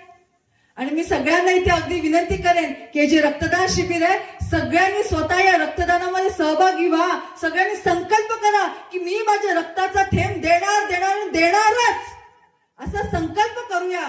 आणि एवढ्यावरच थांबायचं नाही, तर मी माझ्यासोबत अजून 7 तरी दाते आणेन आणि या रक्तदान शिबिरामध्ये त्यांना सहभागी करेन. मग 7 कसे आणायचे? 7 आणेन, पण ते दोघंच रक्तदान करतील आणि 5 जण वजनच कमी भरलं किंवा HB's कमी आला, रिजेक्ट झाले. असे नको. मला लागले तर 15 आणेन, 20 आणेन, किती लागतील तेवढे आणेन, पण त्यापैकी किमान 7 जणांचं तरी प्रत्यक्षात रक्तदान झालं पाहिजे, असा मनाशी संकल्प करूया आणि या शिबिरासाठी उतरूया. आणि जेव्हा आपण असं गुरूंसाठी करतो ना, त्या गुरूंकडे कधी मागावं लागत नाही. एक आपण सगळ्या इथे महिला वर्ग आहात, आई असते ना, कधी पण आईला आनंद कधी होतो?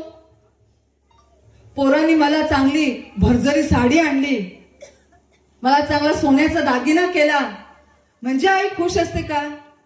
आईला आपलं सोनं नाणं पैसा अडका साडी बिडी काही नको असते. आईला काय पाहिजे असतं? माझी 4 पोरं आहेत ना, गोडी गुलाबाने एकत्र राहावी, माझ्याशी विचारपूस करावं, मी सांगितलेले त्यांनी ऐकावं, आजूबाजूला का उगाच वादविवाद करू नये, तेव्हा आईला आनंद होतो ना. इथे तुम्ही सगळं आई महिला वर्गच बसलेला आहात. आपल्याला तेव्हाच बरं वाटतं ना की माझ्या 2 मुलांमध्ये भांडणं नको, ते गोडी गुलाबाने राहू दे, एकत्र राहू दे, त्यांचं सगळं सुख समाधान होऊ दे, असंच वाटतं ना. मग ही सुद्धा आपली आई आहे. या आईला हेच वाटतं की माझी सगळी जी लेकरं आहेत, सगळे माझे गुरुबंधू गुरुभगिनी, हे सगळ्यांनी एकत्र यावं, ह्यांच्यामध्ये वादविवाद नको, यांच्यामध्ये भांडण तंटा नको, ह्यांनी सगळ्यांनी एकत्र यावं. आणि जसं प्रत्येक आईची इच्छा असते की माझ्या पोरांनी माझा वंश पुढे वाढवावा, तशी ह्या आईची सुद्धा इच्छा आहे की माझ्या लेकरांनी माझा वंश पुढे वाढवावा. मग कोणता वंश? तर विचारांचा, समाजासाठी जगण्याचा जो वंश घेतलेला आहे, जो परंपराही चालू केलेली आहे, ही माझ्या मुलांनी पुढे न्यावी, ही आईची इच्छा आहे. मग आपण ती नको का पूर्ण करायला? बोला आपण. आवाज येत नाही अजूनही. नाही करणार? बघा, जोरात बोला. रक्तदान नको का करायला? परत एकदा. इथूनच आवाज येतो, इथून नाही येत आहे.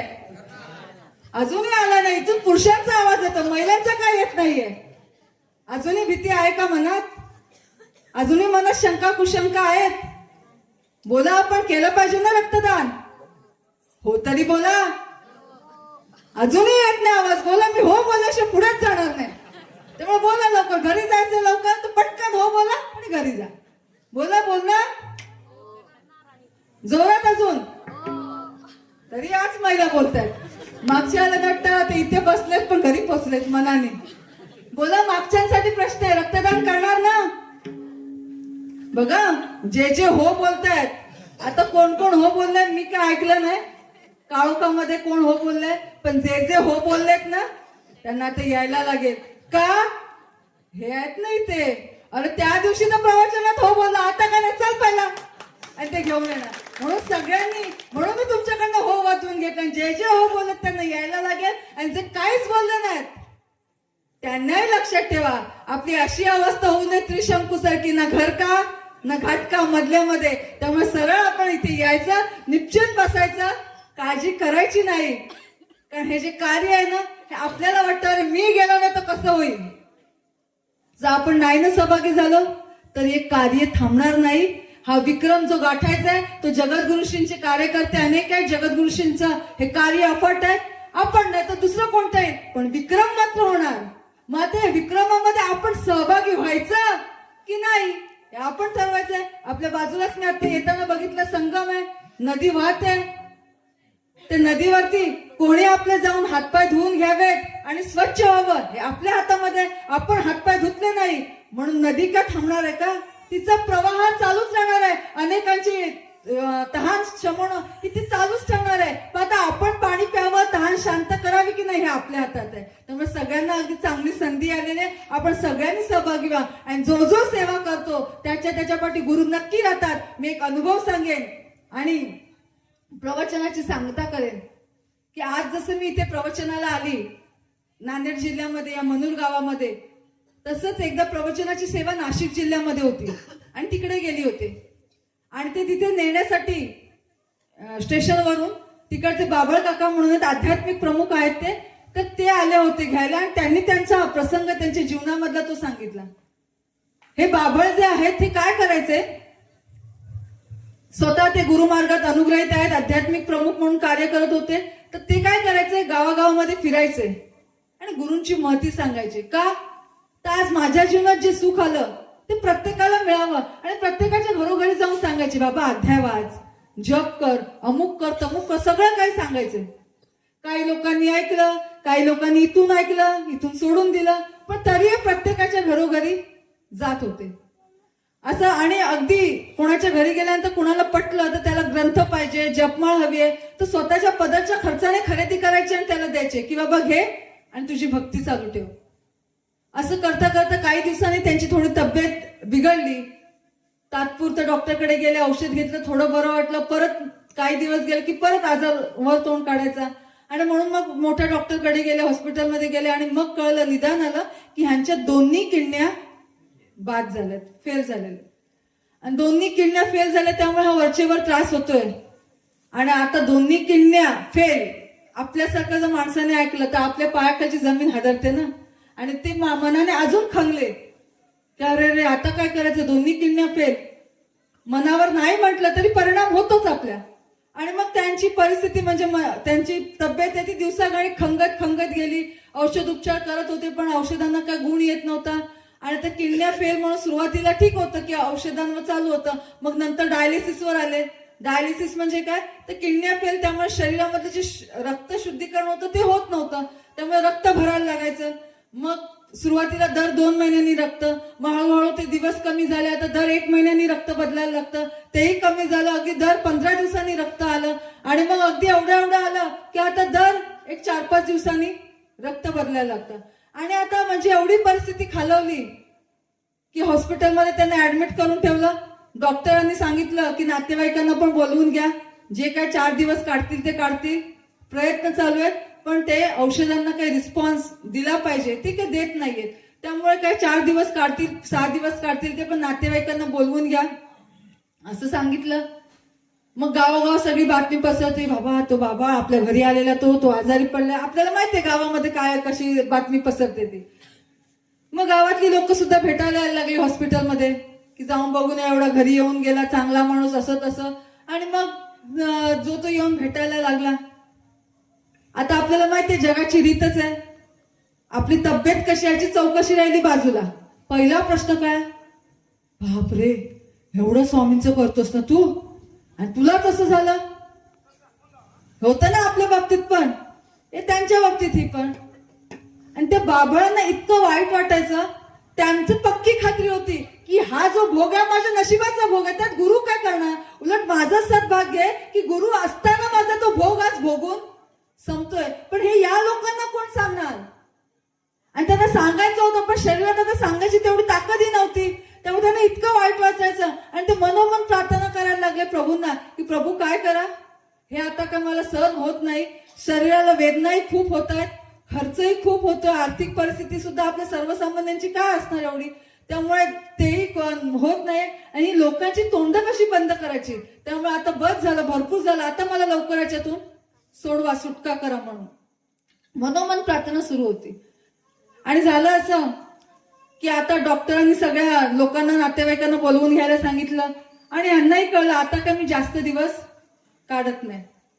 पण यांच्या मनामध्ये एकसारखी खंत होती की एकदा जर मला प्रभूंचं प्रत्यक्ष दर्शन झालं असतं ना, तुम्ही माझा प्राण सोडायला मोकळा झाला असता. एवढी आयुष्यभर गुरूंची सेवा केली, गुरूंची भक्ती केली, एकदा शेवटची इच्छा की गुरूंचं प्रत्यक्ष दर्शन व्हावं आणि मग मी माझा प्राण सोडायला, देह सोडायला मोकळा आहे. आणि म्हणून त्यांनी त्यांच्या पत्नीकडे तसं व्यक्त केलं, माझी खूप इच्छा आहे की एकदा प्रभूंचं दर्शन व्हावं आणि मग माझं काही बरं व्हावं, माझी काही तक्रार नाहीये, फक्त एकदा प्रभूंचं दर्शन व्हावं. पण आता ह्या अवस्थेमध्ये त्यांना अन्न पाणी जात नाहीये, नाकातोंडामध्ये नळ्या घातलेल्या आहेत, त्याच्यातून अन्न पाणी जात आहे. त्यानंतर लघवी म्हणजे मलमूत्र जे आहे त्यासाठी सुद्धा ती बॅग लावलेली असते लॅट्रिनची, ती लावली, त्याच्यामार्फत ते मलमूत्र विसर्जन करतात. अशा अवस्थेत ह्या माणसाला दर्शनाला नेणं शक्य आहे का? नाही नेता येणार. बायकोनी समजावून सांगितलं आणि तेही समजदार होते. अर्थात त्यांनी सांगितलं की मलाही कल्पना आहे की माझी ही अशी अवस्था, इकडनं बॅग लावल्या, तिकडनं नळ्या घातल्या, तिकडनं सुया टोचल्या, असं कसं जाता येईल. आणि म्हणून त्यांनी सांगितलं बरं ठीक आहे, आता का मी जास्त दिवस काढत नाहीये. डॉक्टरांनी पण हात वर केलेले, तर एक शेवटची इच्छा म्हणून किमान मला पालखीला तरी घेऊन चल. नाशिक पीठावर आपली दर गुरुवारी पालखी होते, या पालखीला तरी मला घेऊन चल म्हणून. आणि मग पत्नी मुलांनी डॉक्टरांना रिक्वेस्ट केली की आता तसंही वडिलांचे काही दिवस राहिलेले नाहीयेत, जे काय होईल आम्ही जबाबदारी घेतो, पण आम्ही यांना अँब्युलन्स मधून पालखीला घेऊन जातो. आणि ते गुरुवारच्या पालखीला घेऊन गेले. अर्थात पालखीला नेल्यानंतर पालखीमध्ये काही त्यांना सहभागी, अशा अवस्थेमध्ये ते काय पालखी चालू शकत नाही, प्रदक्षिणा करू शकत नाही, पण लांबच नेऊन अँब्युलन्स उभी केली. अँब्युलन्स मध्ये झोपूनच होते. पालखी प्रदक्षिणेला सुरुवात झाली. ते तिथूनच प्रदक्षिणा बघत होते, डोळ्यातून अश्रुधारा वाहत होत्या. कल्पनाही केली नव्हती की कधीतरी माझ्यावर असा दिवस येईल की मी झोपेल आणि पालखी बघेन. आणि पालखी प्रदक्षिणा सुरू होत्या. 5वी प्रदक्षिणा ज्यावेळी सुरू झाली, त्यांनी मनोमन हात जोडले तिथूनच आणि गुरूंना प्रार्थना केली की प्रभू, आयुष्यभर जेवढी काही सेवा झाली अज्ञानपणाने केली, कधी कळत नकळत काही चुका झाल्या असतील तर माफ करा. आणि कडकडून अंतःकरणातून प्रार्थना केली की देवा, हा माझा आजचा शेवटचा नमस्कार, एवढ्याचा स्वीकार कर आणि मला आता मोकळं कर, मला मुक्त कर. आणि देवा, पुढचा जन्म मला कुठला मिळेल माहित नाही, पण कुठलाही मिळू दे, पण देवा त्या जन्मात मला भेट, मी तुझी त्या जन्मात सुद्धा तुझी वाट बघेन. आणि अंतःकरणातून प्रार्थना केली. 5 प्रदक्षिणा पूर्ण झाल्या. मग आरती झाली, महाप्रसाद झाला. अर्थात ह्यांना काय खाता म्हणजे प्रसाद घेणं तर शक्य नव्हतं. फक्त प्रसाद म्हणून त्यातली गोडाची जी खीर आहे त्यातलं थोडंसं बोट लावून त्यांच्या जिभेला प्रसाद म्हणून लावलं, कारण खाऊ तर शकत नाही. आणि मग मुलांनी आणि पत्नीनी अँब्युलन्स घेऊन त्यांना परत हॉस्पिटलमध्ये ऍडमिट केलं.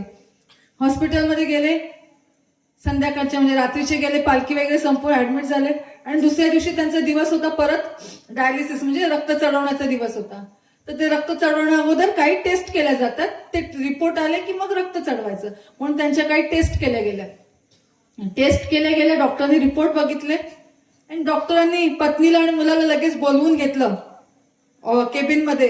पत्नी आणि मुलगा धावत धावत गेले आणि एवढी जीवाची घालमेल की काहीतरी नक्कीच झालं, कारण का अशा अवस्थेत आपण त्यांना काल घेऊन गेलो, खरं नेणं चुकीचं होतं. आता नेलं खरं आपण, आता काय रिपोर्ट आलेत काय समजायला मार्ग नाही. आणि रिपोर्ट बघितले, डॉक्टरांनी रिपोर्ट हातात दिले. अर्थात ती मेडिकलची लँग्वेज, भाषा आपल्याला काही समजत नाही. म्हणून पत्नीने सांगितलं, तुम्ही डॉक्टर काय असेल तर स्पष्ट सांगा काय लिहिलं याच्यामध्ये. तर डॉक्टर म्हणाले, हे सगळे जे आपण रिपोर्ट बघितले, हे रिपोर्ट बघितल्यानंतर मग आपण डायलिसिस कसं करायचं, काय करायचं ठरवतो. पण ह्यांचे जे रिपोर्ट आहेत हे बघा तुम्ही, सगळे रिपोर्ट नील आलेले आहेत, ह्यांना आता डायलिसिसची गरजच नाही. पत्नी अवाक झाली, ती समजून गेली मनोमन काय येते, पण डॉक्टरांची खात्री नाही.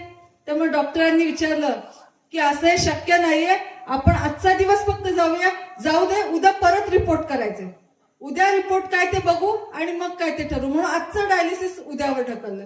दुसऱ्या दिवशी रिपोर्ट केले, परत रिपोर्ट नॉर्मल. डॉक्टर म्हणाले नाही काहीतरी गडबड आहे, आजचं डायलिसिस उद्यावर करू.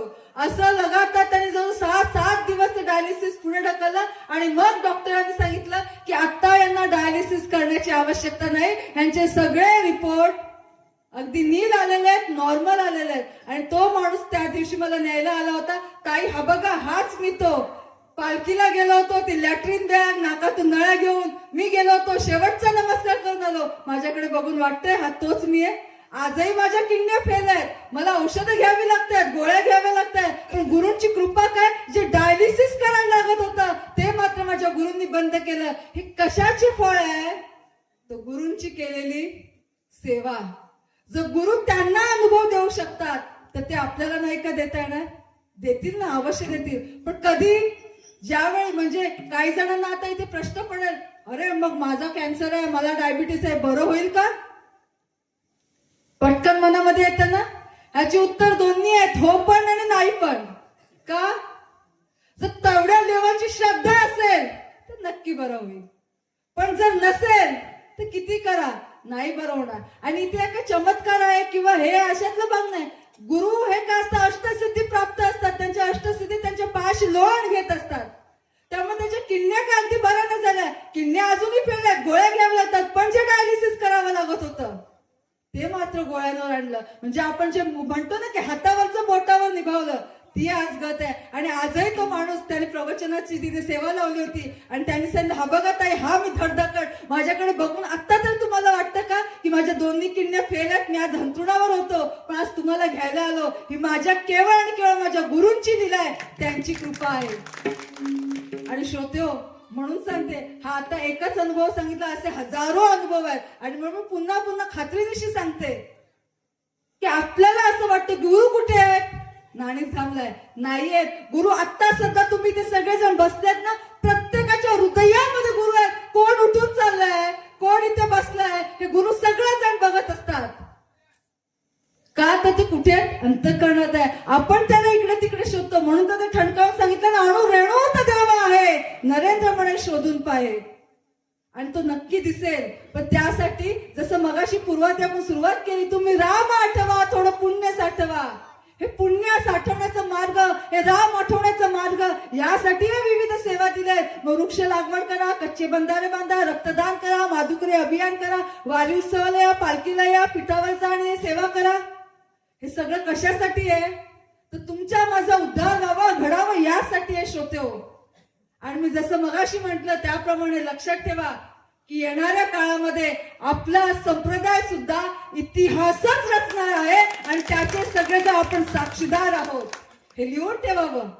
आज जगद्गुरुश्रींची जी उंच भरारी घेतलेली आहे, आज आपल्याला कळत नाहीये, पण आज सगळ्यांमध्ये आपला संप्रदाय शिरोमणी आहे. आणि अशा संप्रदायाचे आपण सगळेजण भक्त शिष्य, आपल्याला गर्व वाटला पाहिजे, अभिमान वाटला पाहिजे. आपण छातीला कवच लावतो, गळ्यामध्ये माळा घालतो, पण तरी सुद्धा आपली गत कशी आहे माहितीये?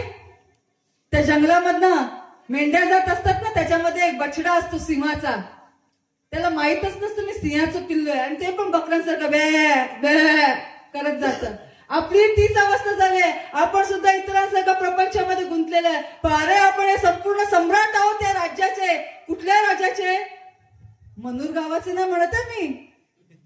जगद्गुरुश्री म्हणतात की परमार्थ तो राज्यधारी, परमार्थ नाही तो भिकारी. जर आपणही परमार्थ केला तर आपणही राज्यधारी होऊ. आणि त्याचे जिवंत उदाहरण जगद्गुरुश्री आहे. आपल्यासारखे सर्वसामान्य माणूस एका नाणीस या छोट्याशा गावामध्ये जन्माला आले. हे कुठला नाणीस, कुठला रत्नागिरी कुणाला माहित होतं? पण आज परमार्थाचे राजे झाले. त्याच नाणीचा नाणीस धाम झालं. गुरुंनी सांगितलेलं आचरण केलं. त्याच नरेंद्रांचे नरेंद्राचार्य झाले. नुसतेच नव्हे हो, अनंत विभूषणांनी जो नटलेला आहे असे अनंत विभूषित जगद्गुरु रामानंदाचार्य नरेंद्राचार्य झाले. हे कुणाचं सामर्थ्य? ते अनेकदा सांगतात बाप्पांची कृपा. तेच सामर्थ्य आपल्यामध्ये सुद्धा आहे. गुरु सुद्धा आज आपल्यावर कृपा करायला आलेले आहेत, पण आपण कमी पडतोय. आणि म्हणून सगळ्यांना पुन्हा पुन्हा तेच सांगते की आता जागे व्हा, खडबडून उठा. ही संधी एकदा का वाया गेली की पश्चातापाशिवाय हातामध्ये काही राहणार नाही. म्हणून आत्ताचा जो आलेला हातीतोंडी जो कार्यक्रम आहे तो म्हणजे कुठला महारक्तदान शिबिर. सगळ्यांनी या. जर तुम्ही सहभागी झाले नाही हा कार्यक्रम होणार नाही का? नक्की होईल. हा विक्रम आपण जो गेल्या वर्षी केलाय तो त्याच्यापेक्षा पुढे आपण जाणार नाही का? नक्की जाऊ. आता त्याच्यामध्ये सहभागी व्हायचं की नाही व्हायचं हे आपल्या हातात आहे. त्यामुळे सगळ्यांना इथे लहान लहान युवा युवती आहेत, तरुण आहेत, सगळी मुलं मुली सगळे आहेत, मोठा वर्गही आहेत, म्हणजे पालक वर्गही आहे. सगळ्यांना सांगेन की सगळ्यांनी याच्यामध्ये उतरा. आणि हे कधी उतरू? ज्यावेळी मनामध्ये विश्वास निर्माण होईल की माझ्या गुरूंशिवाय या जगात कुठलाच देव मोठा नाही.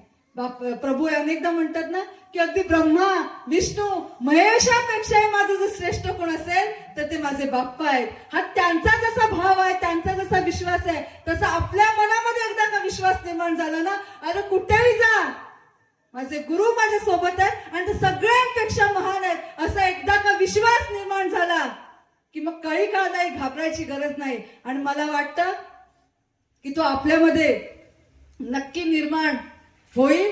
आणि आशा करते, आशा नाही तर मला पक्की खात्री आहे की आपण सगळेजण आज मगासपासून जे बोलले ह्याच्यामधून आज एवढं पोटतिडकीने सांगितलं, हे मागचं कारण काय? मी अनेकदा विचारते की इथे आले, प्रवचन केलं, सांगितलं म्हणजे मला काय पाकिट मिळणार आहे का? मला काय कमिशन मिळणार आहे का? की बाबा एवढ्या लोकांना जागृत केलं, जा आता तुम्हाला एवढं अमुक एक बक्षीस. काहीच नाहीये. आज बघायला तर स्वतःचा पदर खर्च करून इथे यावं लागतं. इथे बाकीचे आयोजक आहेत त्यांनाही स्वतःच्या खिशातले घालावे लागतात आणि कार्यक्रम करावे लागतात. पण तरी सुद्धा हे का केले जातात? मगाशी म्हटल्यासारखं आनंद कशात आहे? इथे 4 पैसे पदर खर्च येण्या जाण्यासाठी गेले तरी चालतील, पण ज्यावेळी गुरूंचा महिमा सांगितल्यामुळे जो आनंद मिळतो, जी मनशांती मिळते, जी रात्रीची झोप लागते, जे अंतःकरणामध्ये समाधान मिळतं ना, ते बाहेरच्या कुठल्याच वस्तूंनी विकत घेता येत नाही. आपणच म्हणतो ना, मोजता येत नाही मापानं, एवढं वैभव दिलंय नरेंद्रनाथानं. ते खरंच द्यायला आले, घ्यायचं की नाही ते आपण ठरवूया आणि ते गुरूंचं एक अभंग घेऊया, भजन घेऊया आणि ते प्रवचनाची सांगता करूया. आणि मला माहिती आहे आपण सगळेजण शेतामध्ये दिवसभर कष्ट करून आलेला आहात, थकलेला आहात, थंडी वाढत आहे, त्यामुळे अगदी जास्त वाढवत नाही. पण पुन्हा थांबता थांबता एकदा आपल्याला सगळ्यांना पुन्हा पुन्हा हात जोडून विनंती करेन की यांच्या बाह्य देहावरती भुलून जाऊ नका. हे दिसतात आपल्यासारखे राहतात, खातात, पितात, संसार करतात म्हणून ते साधारण नाही. एक खरंच एक अलौकिक शक्ती आली आहे. जसे भगवान कृष्ण म्हणाले होते, यदा यदा हि धर्मस्य ग्लानिर्भवति भारत. ज्या ज्यावेळी धर्माला ग्लानी येईल, ज्या ज्यावेळी अराजकता माजेल, हिंसाचार वाढेल, त्यावेळी सज्जनांचा उद्धार करण्यासाठी मी विविध रूपाने येईल. आणि श्रोतेहो, माझी पक्की खात्री आहे, माझ्यासाठी माझा भगवंत तो ह्याच रूपामध्ये आलेला आहे आणि तो खडबडून सांगतोय की गुरूंनी सांगितलेलं ऐका.